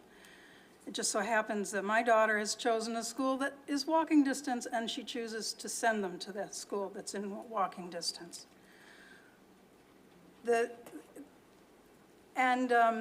For a board member who has exercised managed choice herself and used it to her advantage, choosing a citywide draw school, and not just one board member, but several, it's difficult for me to understand how a board member could exercise a privilege themselves and advocate so strongly to take away choice from other families. If we I have the floor, Madam Vice President. If we take choice away from families within the district, they will choose to make their choices outside of the district. I am not saying, and have never said, that managed choice doesn't need to be changed. But the fact that I'm consistently attacked on the topic of managed choice, and that by the very people who have used and exploited their choice, the option of choice, to deny it to other people is unconscionable. And it distorts my position, it distorts my record, it distorts the record of the policy itself. And I would like to, for Madam President, to recognize that I am not attacking anyone, I am defending myself against attack. Well, let me just say that it appears, these are, we've got to focus in on the issue for our children. We can't be going back and forth. It doesn't make any sense because people believe what they want to believe. It doesn't make sense to continue to do this. So I just want to say for the record, for the listening audience, that managed choice is what boxes you into those options. And for myself, the only reason my daughter is in the school that she's in is because this board chose to close a school that my daughter was attending in good standing and then made false promises to parents. That was long before I ever joined this school board, and that was what happened. But let me just say, parents should be able to pick wherever they want to send their children. If we remove managed choice and you picked a school for pre-K because it's more convenient for you for work, or your significant other, your partner, or the caregiver who's watching your child after school, there's a school closer to them, you should be able to select that school. Managed choice is what takes away those rights, and never will I advocate for parents not to have the ability to choose a school that their children goes to. But managed choice is a failed policy, and that's what that does. And I just want to say that we've had lots of conversations, lots of data points. There have been previous board members who have led this charge. We've had these conversations, and I hope that this upcoming school year, as we talk about reconfigurations, that managed choice is at the forefront and that we remove that barrier for families. Thank you.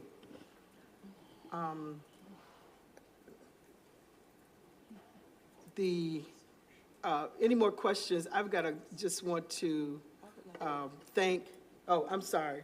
Dr. Jallo? I don't know, can you hear me? Let me try and get closer to the mic. I just want to mention that in the academic plan, it talks about a recommendation for you to find ways to reduce your dependence on transportation, right? And while you can have a conversation about managed choice, there are other things internally that impact transportation that can be controlled on this dais, right? There are issues with door-to-door. Most districts do not offer door-to-door service for busing. That might be something you want to look at. You have a situation with special ed where you have a disproportionate number of children receiving transportation. That might be another area you want to look at. The idea of going to community neighborhood schools is another area you might want to look at. So as it relates to the plan, this is an area that you have to examine because your dependence on transportation is one that you cannot sustain. You will never have enough bus drivers with the number of children you are putting on buses and the number of children where you put 1 to a bus or 3 to a bus. 3 to a bus.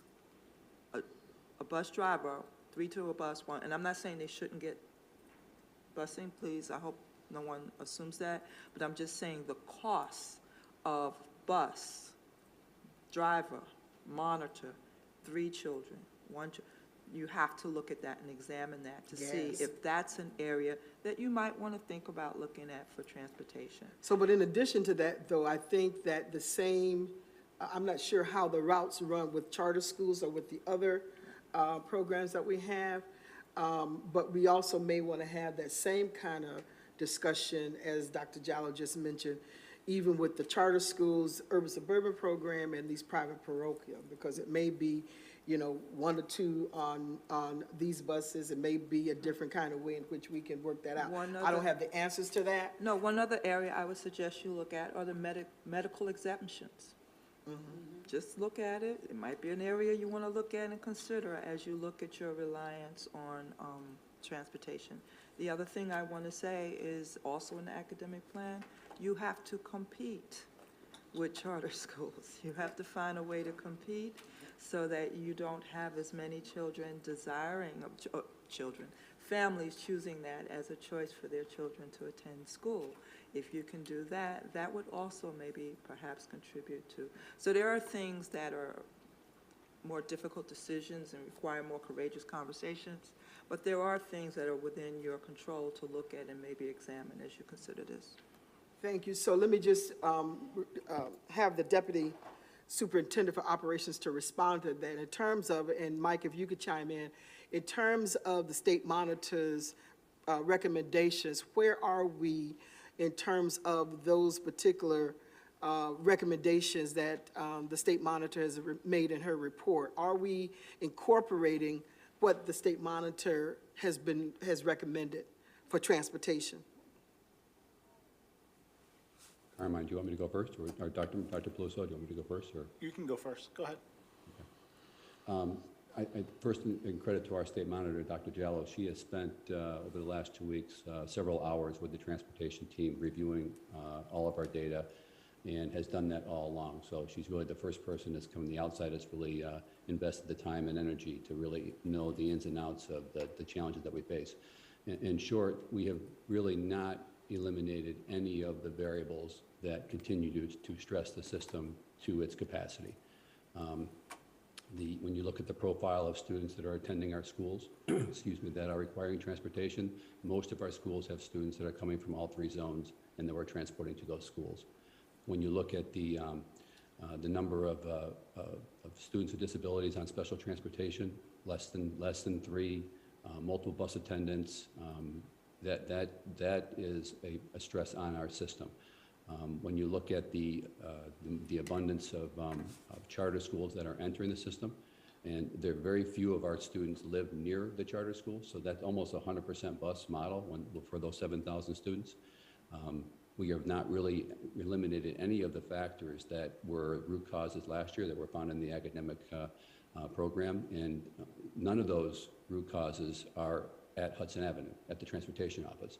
We receive the students, we route the students that are brought to us, and we're not perfect by any means. And there's some real positives in the work that we're sharing tonight. Returning back to 2 tiers is much less of a stress on families and on teachers and on schools.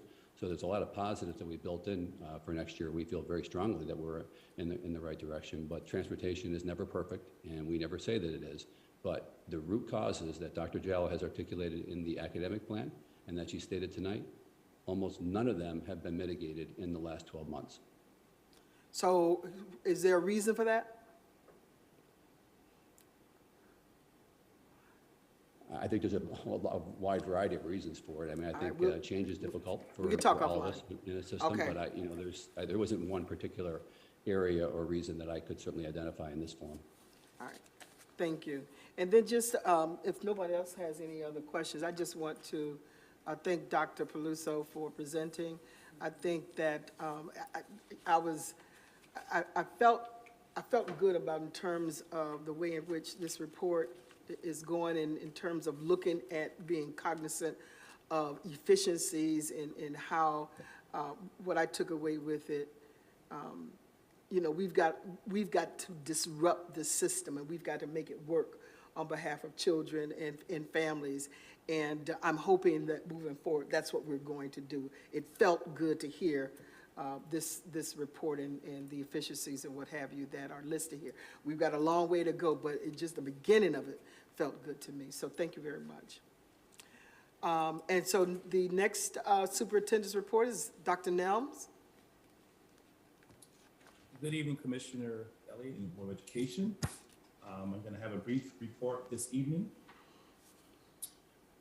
Just want to say, this past week, Monday and Tuesday, we had our inaugural All-In Conference. This conference is really an opportunity for us to share academic successes and strategy with schools across the state. As you can see, we had schools from all over. This was not just East talking about what they're doing, but an opportunity for other schools to share effective practices so we can, we can improve the entire district and districts throughout the county.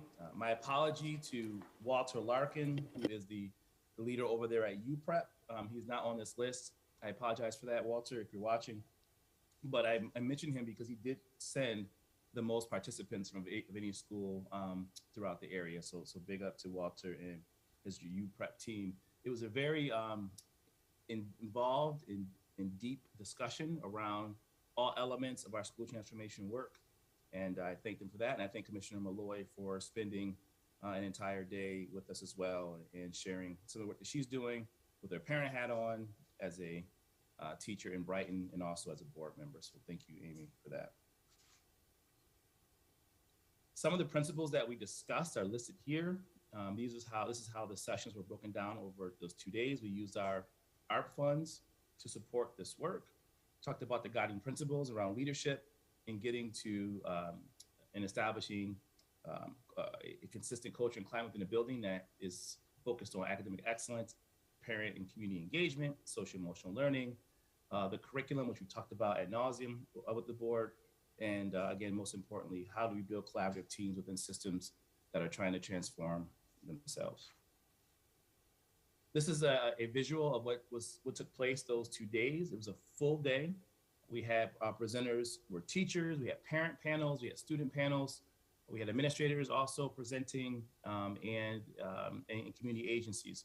And so together, it was truly a collaborative space, but it was one where we left with more questions than answers about how do we prepare for the upcoming school year. We're a year outside of COVID.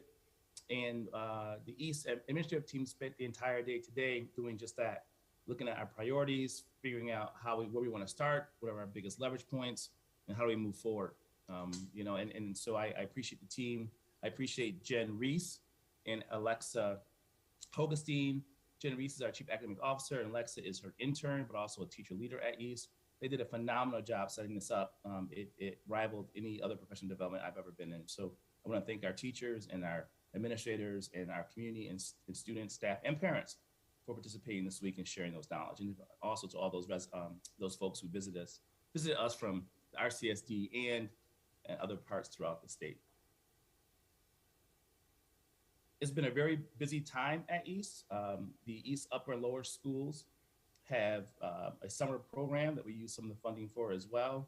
It was really cool today when we were doing our work as an admin team, and earlier this week when we were in our sessions, watching the kids play in the garden, walking the building and seeing kids reading in corners, and also watching students just gear up. This is not a remediation necessary program.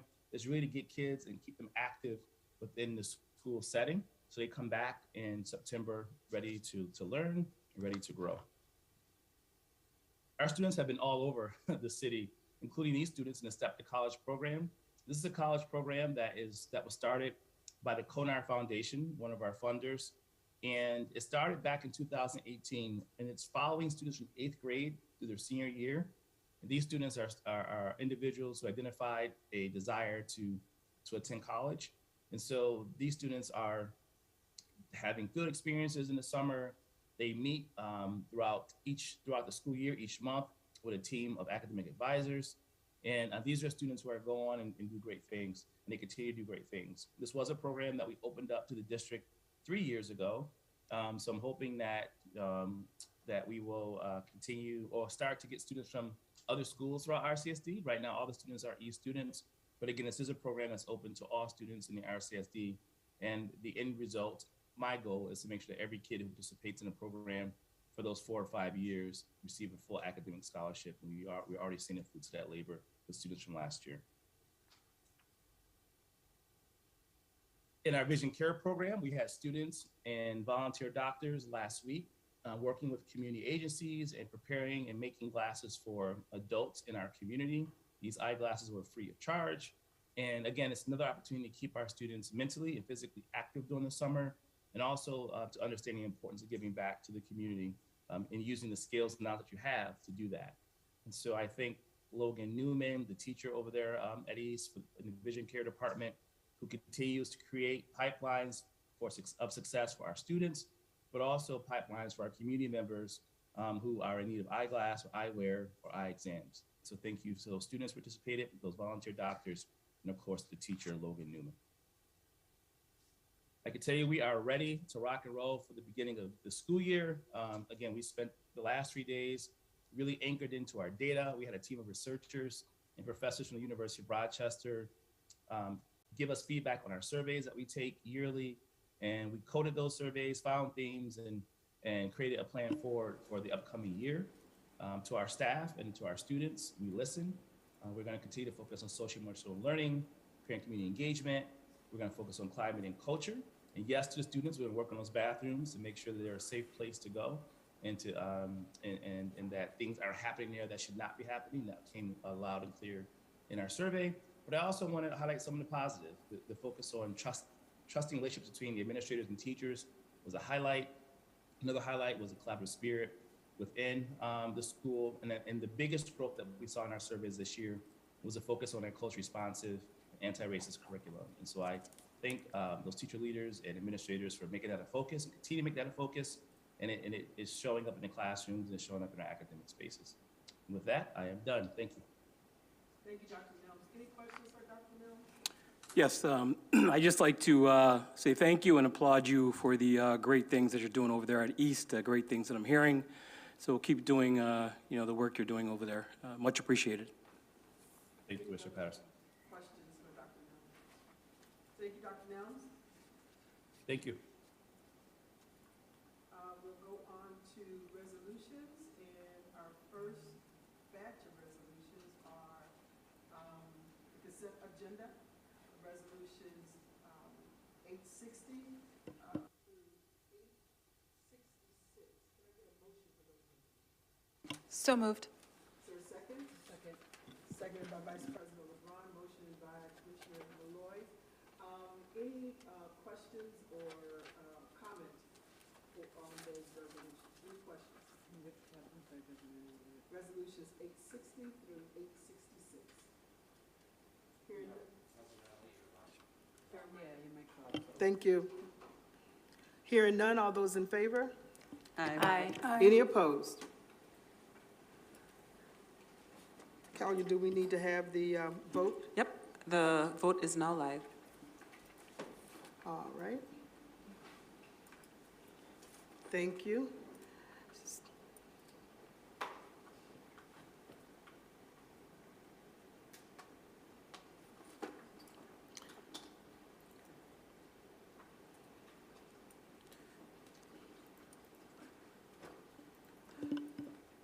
Motion passes 6-0. Thank you. Now, Talia, we need to do these individually, the human capital resolutions. You can take them in bundles as long as you articulate which ones you want to do in bundles, and I will manually do it and then put them in electronically afterwards. Okay. Okay. Does anybody, any of my colleagues have any issues with us bundling the human capital resolutions? I would like to take number 872 into executive session.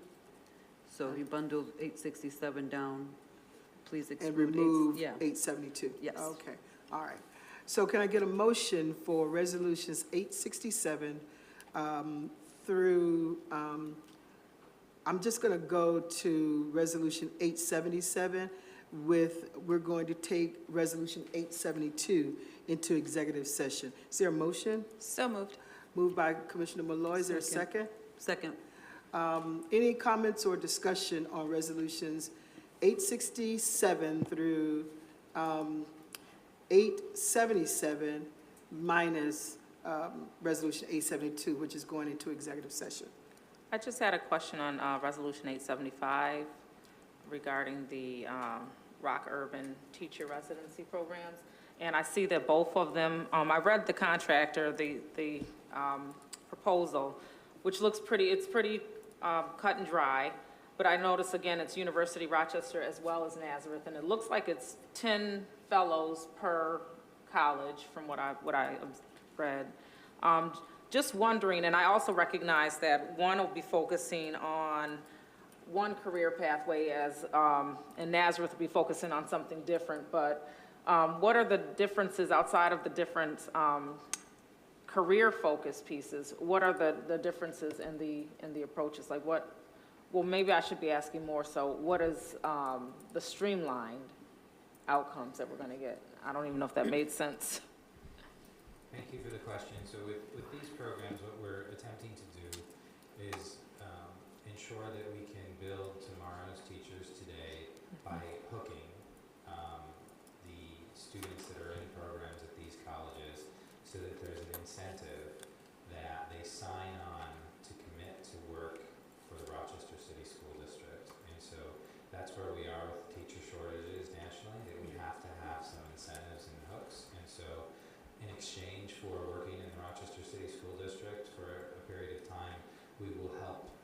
fund tuition for their tuition up to Right. $10,000 per candidate. And so- Yeah, and they get to stay for 2 years. And I think, and I'm sorry, I didn't articulate my question well at all. I apologize for that. So I think I was saying that I see U of R is focusing on adolescent education, and then I think Nazareth, for example, is students with disabilities.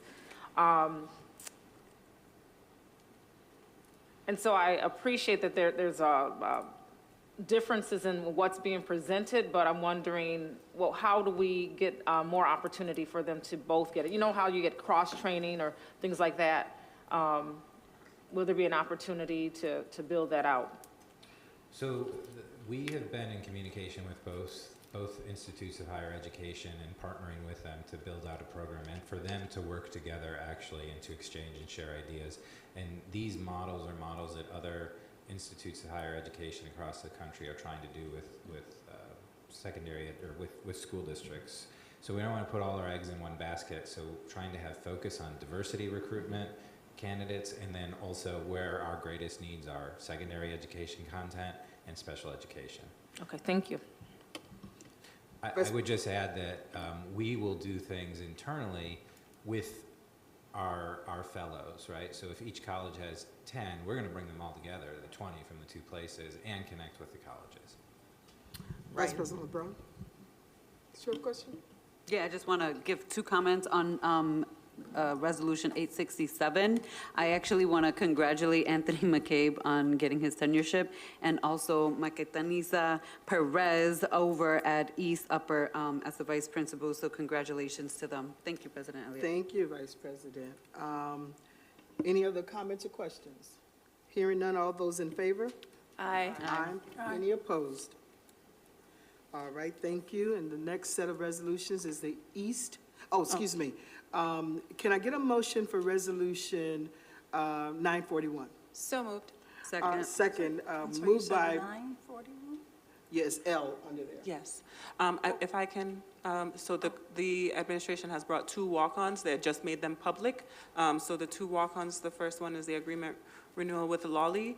It should be on the screen they should be on the screen now, walk-ons. And a permanent appointment is there as well.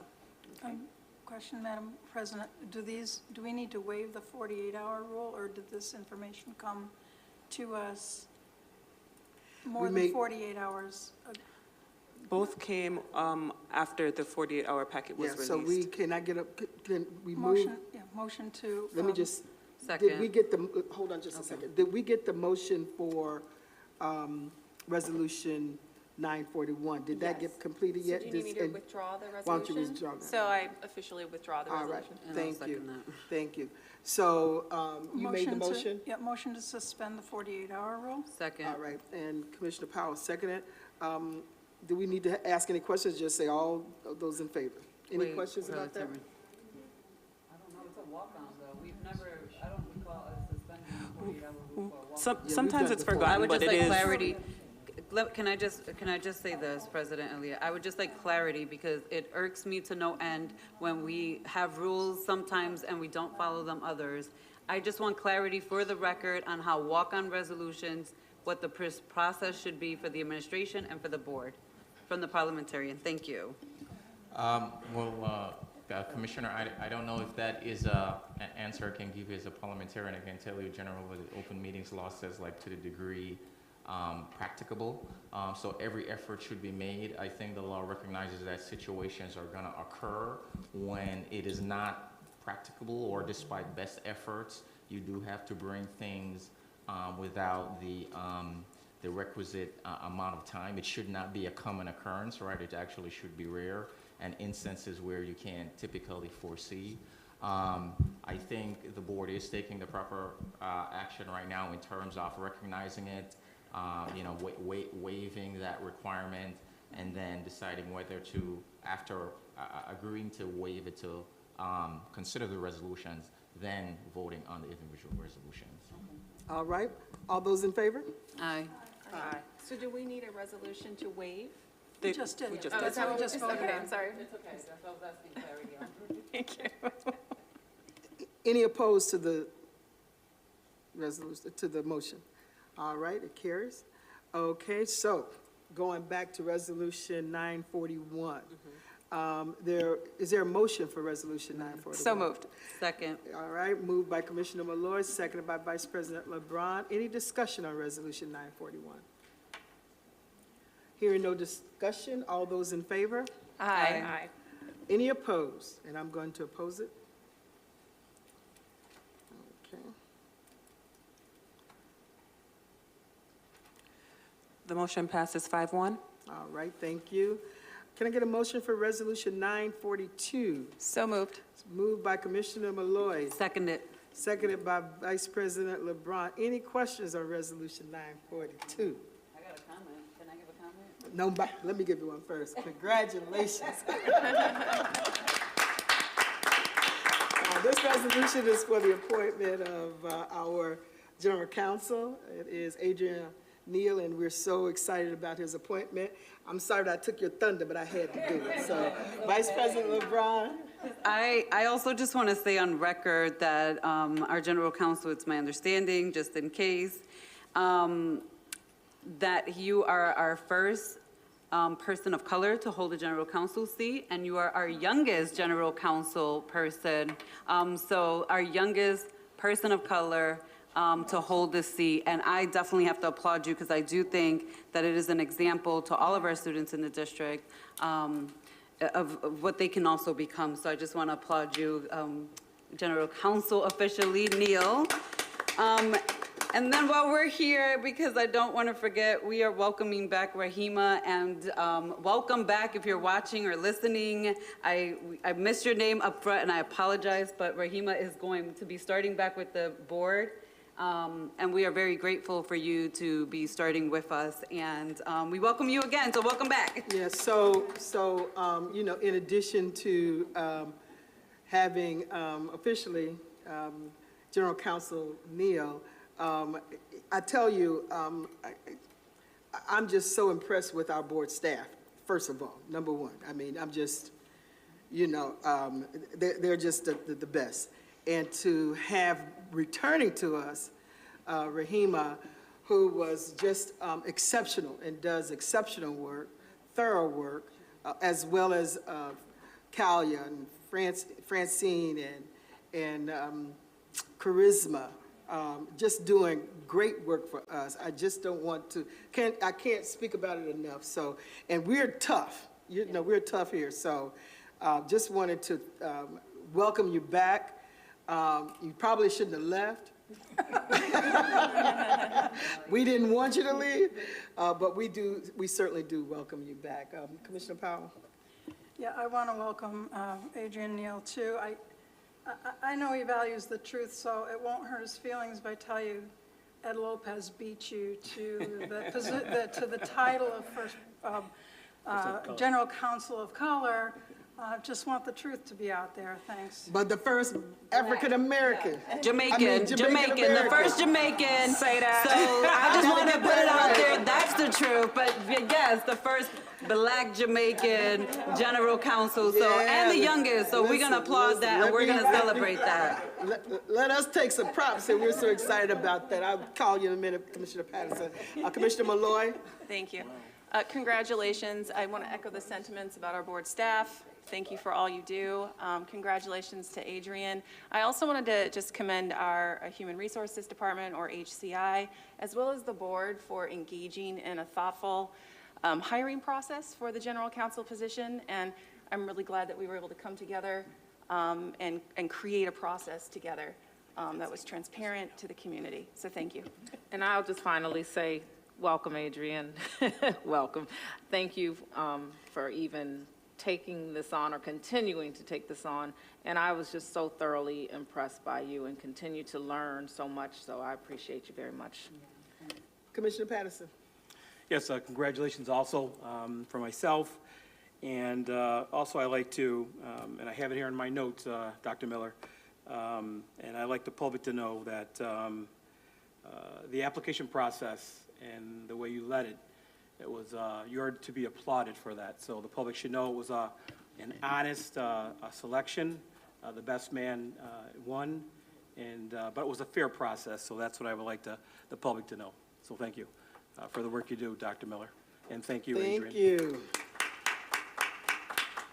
All right, now back to business, all of the. Officially vote, make him official. Was there a vote? Let me see. We gave all these congratulations before the vote, so. Well, you already know. You already know. So, all those in favor? Aye. Aye. Any opposed? We did do a motion and a second for that, right? You did, you Okay, did. The all right. online voting is All open. right. Thank you. We're just excited. Motion passes 6-0. All right, thank you, thank you. And I know Commissioner Adams is here with us in spirit. Yeah, yeah. So we'll go down to the operations and facilities. Did I move too quickly? Okay. Yeah, the East EPO, thank you. So is there a motion, can we put these all together as well for, but although there will be questions. Are you okay with that, Collier, that we could do them together? Motion for resolutions 878 through 885. Motion. Motion by Commissioner Simmons, is there a second? Second. Seconded by Vice President LeBron. Any questions or comments on these bundle of resolutions? So I have one with regard to Resolution 879. And I think it's also, let me just say 884, because these resolutions look like they're for Marlene Blocker. That is one 879. And so Resolution 856 from last week, was it, Kalia?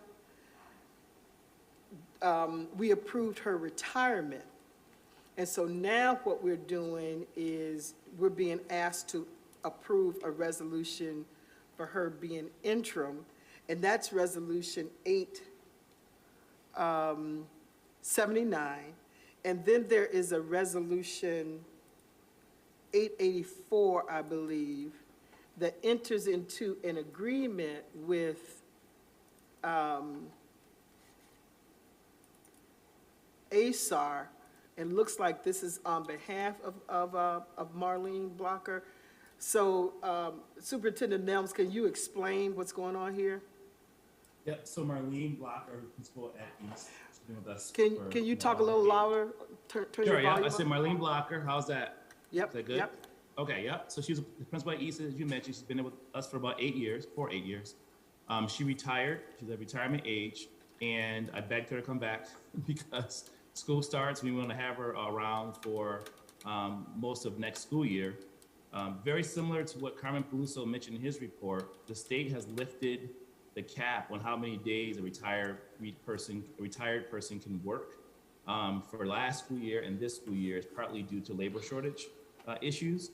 And so she decided and she agreed to come back. That's the resolution at 879. 884 is a resolution just signaling that, she cannot work past next year, so that this is not something that the board is committing to beyond this agreement, beyond the end of next school year. So our attorneys wanted to make sure that it was time bound and it didn't restrict the school district beyond the upcoming year. But I just want to reiterate, I begged her to come back. She's been a critical person in our school transformation, and she agreed to do that. So I thank her for that. Any other questions on the resolutions 878 through 885? Hearing none, all those in favor? Aye. Aye. Any opposed? I am a nay to 879 and 880. All right. Can I, so I heard Vice President LeBron, I thought I heard another nay. I just want to make sure. 879 and 880 are nays for me. Thank you. Was there anyone else who said, I heard one other voice. Oh, no, no more nays? Okay, thank you. Okay. There's no online voting because we're bundling, so but both motions pass, all the motions pass, except for 879 and 880, it's 6-0, which 879 and 880 would be 5-1. Thank you. Madam President, can I just take the moment to thank the clerk, the way that these are broken into chunks on board docs is very sensible, and it does help us work our way through long lists of resolutions in a practical way. Makes it easier to bundle them in practical ways, and I appreciate that some thought went into that. Thank you. I want to highlight, this is a joint decision with Marisol and Jerry Rose. We work very closely every week before the business meeting to figure out better ways to present the resolutions so that the night goes much more smoothly. So thank you for that. I appreciate it. I'm sure that they're happy to hear that as well. And just a shout out to the communications department too. You know, you'll sort of go unappreciated, so I just wanted to give you a shout out as well. You all do great work. You're here with us. You know, as long as we're here, we thank you all so very much for that. Okay, so the next bundle of resolutions is for operations and facilities. And I'm going to ask for a motion for resolutions 886 through 890. So moved. Moved by Commissioner Malloy. Is there a second? Second. Seconded by Vice President LeBron. Any questions or comments with regard to those resolutions? Hearing none, all those in favor? Aye. Any opposed? Thank you. Resolution, I'm going to just take this under the special education. Can I get a motion for Resolution 891? So moved.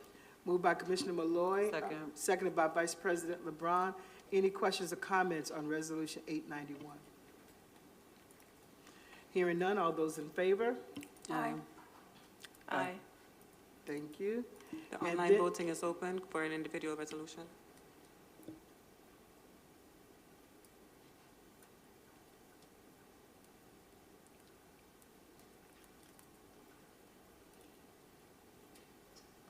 Motion passes 6-0. Thank you, Kalia. So bundle the following, the next set of resolutions for additional pay under Chief Morian. Can I get a motion for Resolution 892 through Resolution 905? So moved. Second. Moved by Commissioner Malloy, seconded by Vice President LeBron. Any questions or comments on any of these resolutions? All right, hearing none, all those in favor? Aye. Aye. Any opposed? Thank you. Next set of resolutions by Chief at that point, Paluso. Additional pay resolutions for resolutions 906 through 913. Can I get a motion for those resolutions? So moved. Moved by Commissioner Malloy. Is there a second? Second. Seconded by Vice President LeBron. Any questions or comments on resolutions 906 through 913? Hearing none, all those in favor? Aye. Aye. Any opposed? Passes 6-0. Thank you. Resolutions 914 through 917, school resolutions, and the chief is Chief Strickland. Can I get a motion for Resolution 914 through 917? Motion. Oh, second. Motion by Vice President LeBron, seconded by, is that Commissioner Simmons? Malloy. Any questions or comments on these resolutions, 914 through 917? Hearing none, all those in favor? Aye. Aye. Any opposed? Thank you. We have a bunch of resolutions for, under Killian. I think I'm badgering that name, and Dr. Black. Resolutions 918 through 937. Can I get a motion for those resolutions? Motion. Motion by Vice President Second. LeBron, seconded by Commissioner Malloy. Any questions or comments on any of those resolutions? Hearing none, all those in favor? Excuse me, President Elliott. Oh, My apologies. The administration would like to withdraw 933. 934? 33, I think. 933. 933, okay. So that resolution will be withdrawn. Do we have to do anything formal with that, General Counsel, for 933? I would just withdraw the motion and just rephrase it as motion, rephrase it without that resolution included. So we need to withdraw the motion that's Yeah. been on the table, so. Withdraw. All right. So can I get a motion for resolution Yeah. 918 through 937 without resolution 933 that's being withdrawn? Motion. Motion by moved. Vice Or President second. Roletta, seconded by Commissioner Malloy. Any other questions or comments on those resolutions? Hearing none, all those in favor? Aye. Aye. Any opposed? Yay to all except nay to 931. Thank you.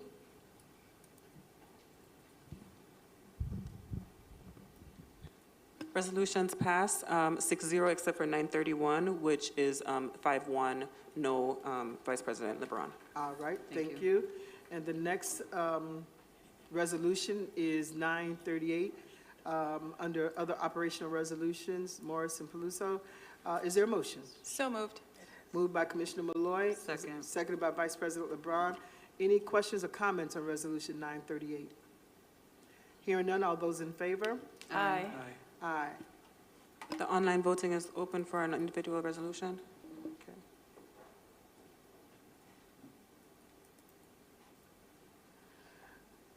Motion passes 6-0.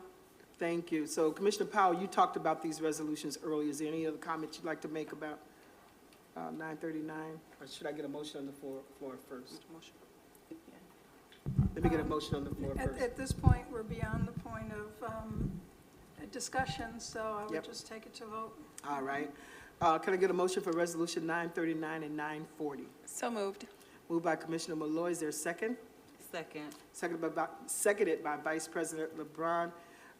Any questions or comments on those two resolutions? Hearing none, all those in favor? Aye. Aye.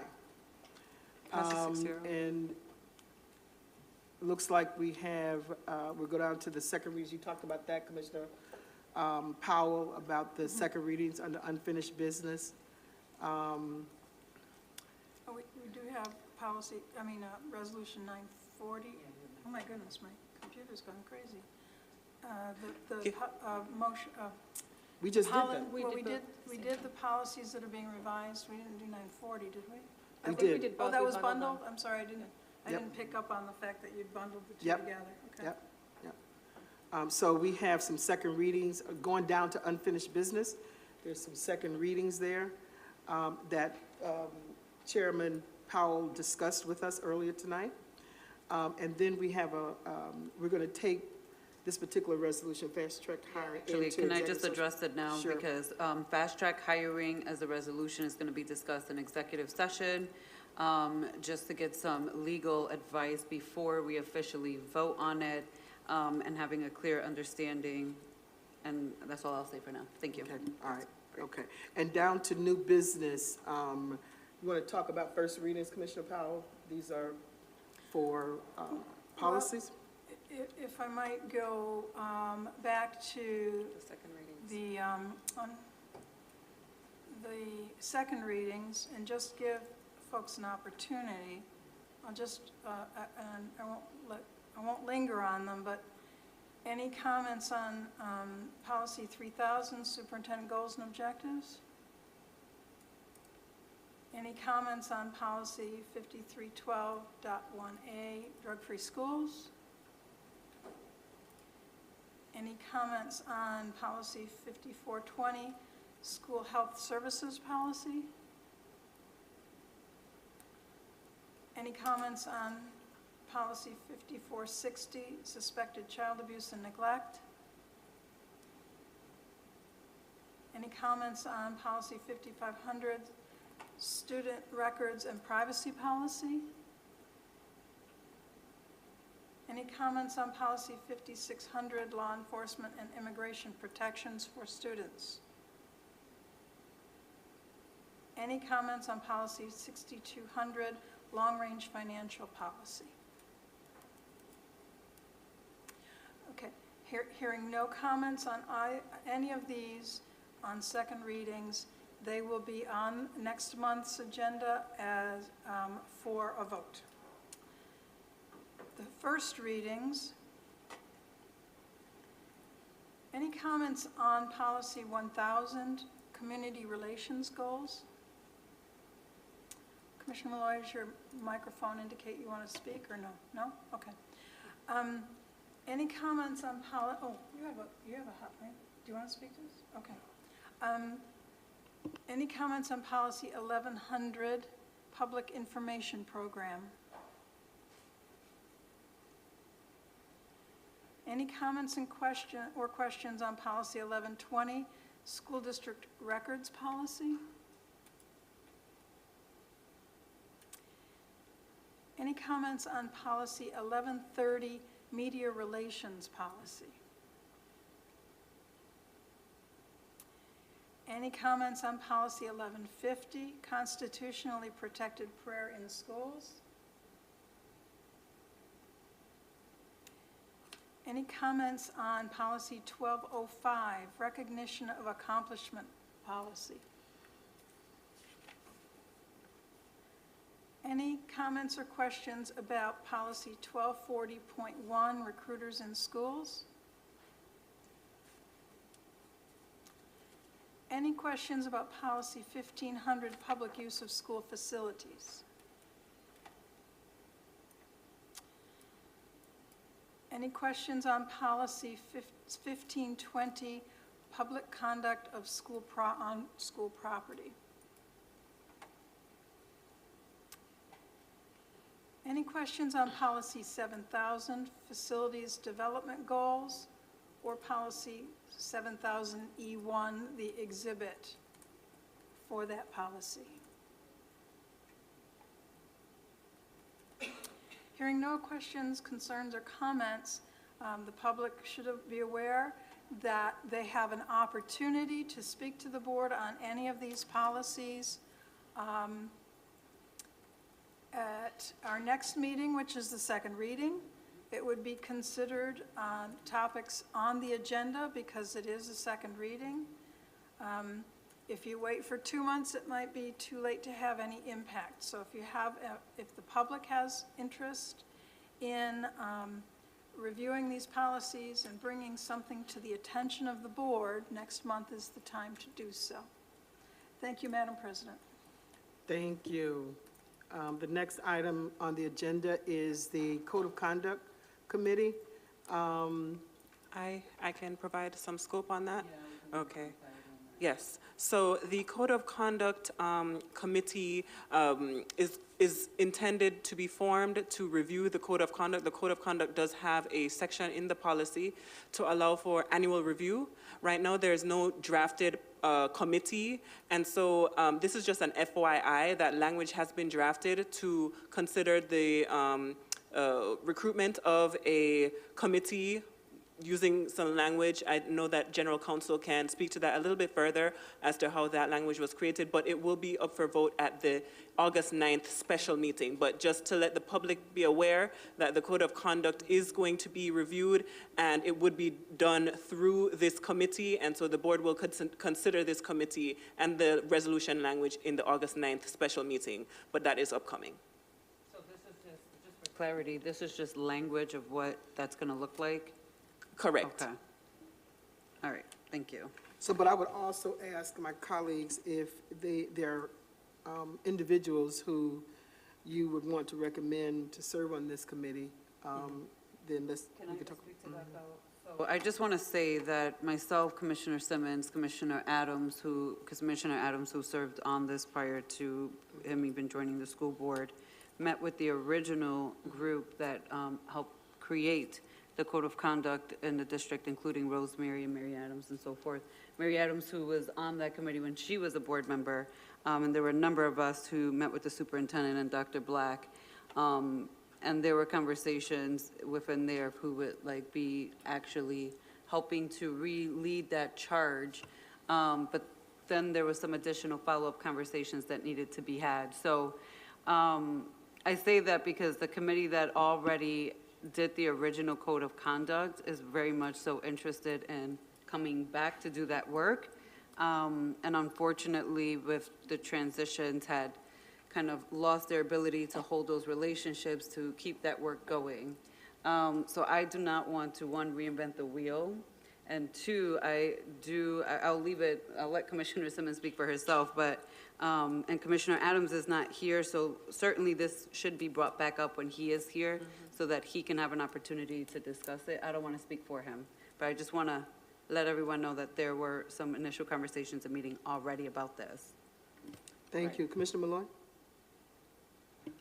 Oh, no, nothing about this particular resolution. Oh, did you, let me just. I had just another announcement, but I didn't make it earlier in the evening. Yeah, let me just see if, to this point, that Commissioner Simmons may have. Yeah, I some just, comments. just would like clarity on what the recourse can be based on the statement of Vice President LeBron. What would the recourse be with these pending conversations? Sure, and I will defer to General Counsel, but I do believe that, well, this language is just a draft of the resolution. You're not being asked to vote on this, you'd be asked to vote on August 9th.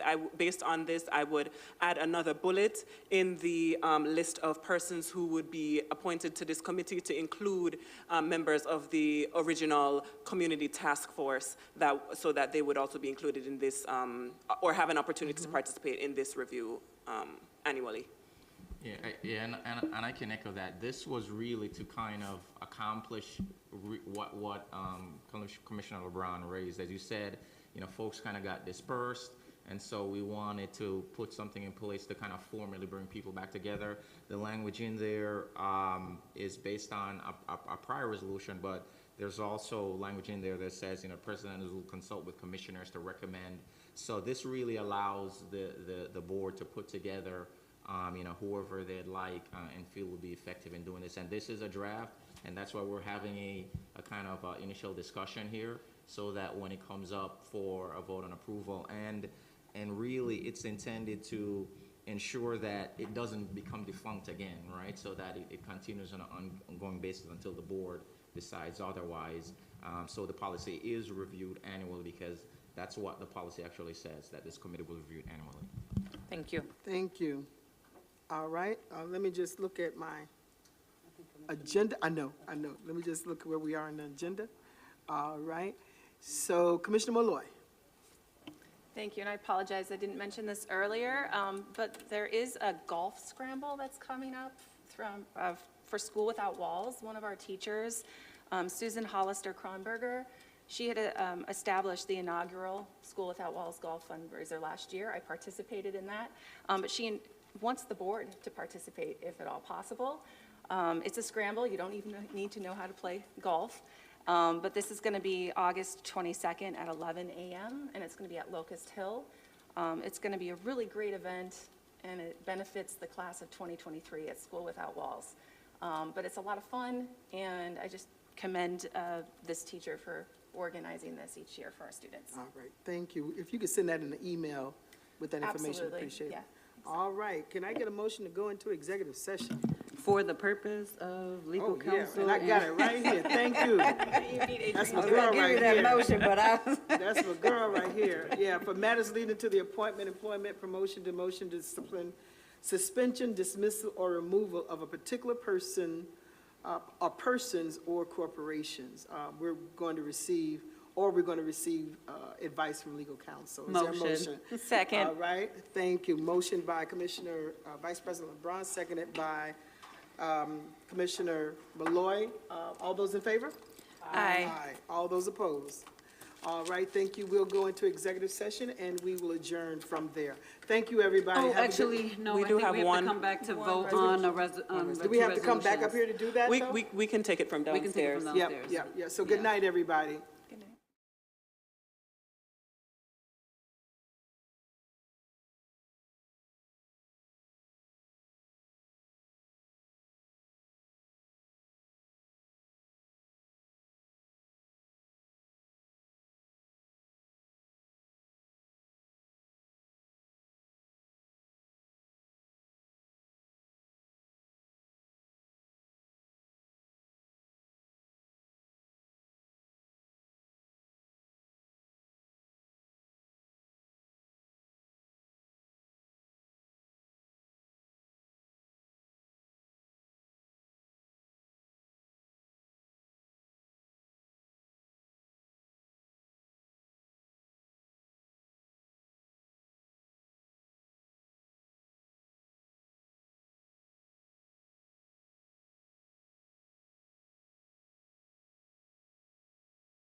resolutions that we have to approve. I'm going to ask for a motion to table, excuse me, to amend Resolution 872. Motion. Second. All those in favor? All right. The motion is to amend 872 to split into two, whereas Mr. Fleming would be 872A and 87, and then everyone else on the resolution would be 872B. All those in favor? Okay, motion in a second. I motion. Okay. Any discussion? All right, so, Okay, I need a vote on that and that. all those in favor? Aye. All right, motion to table?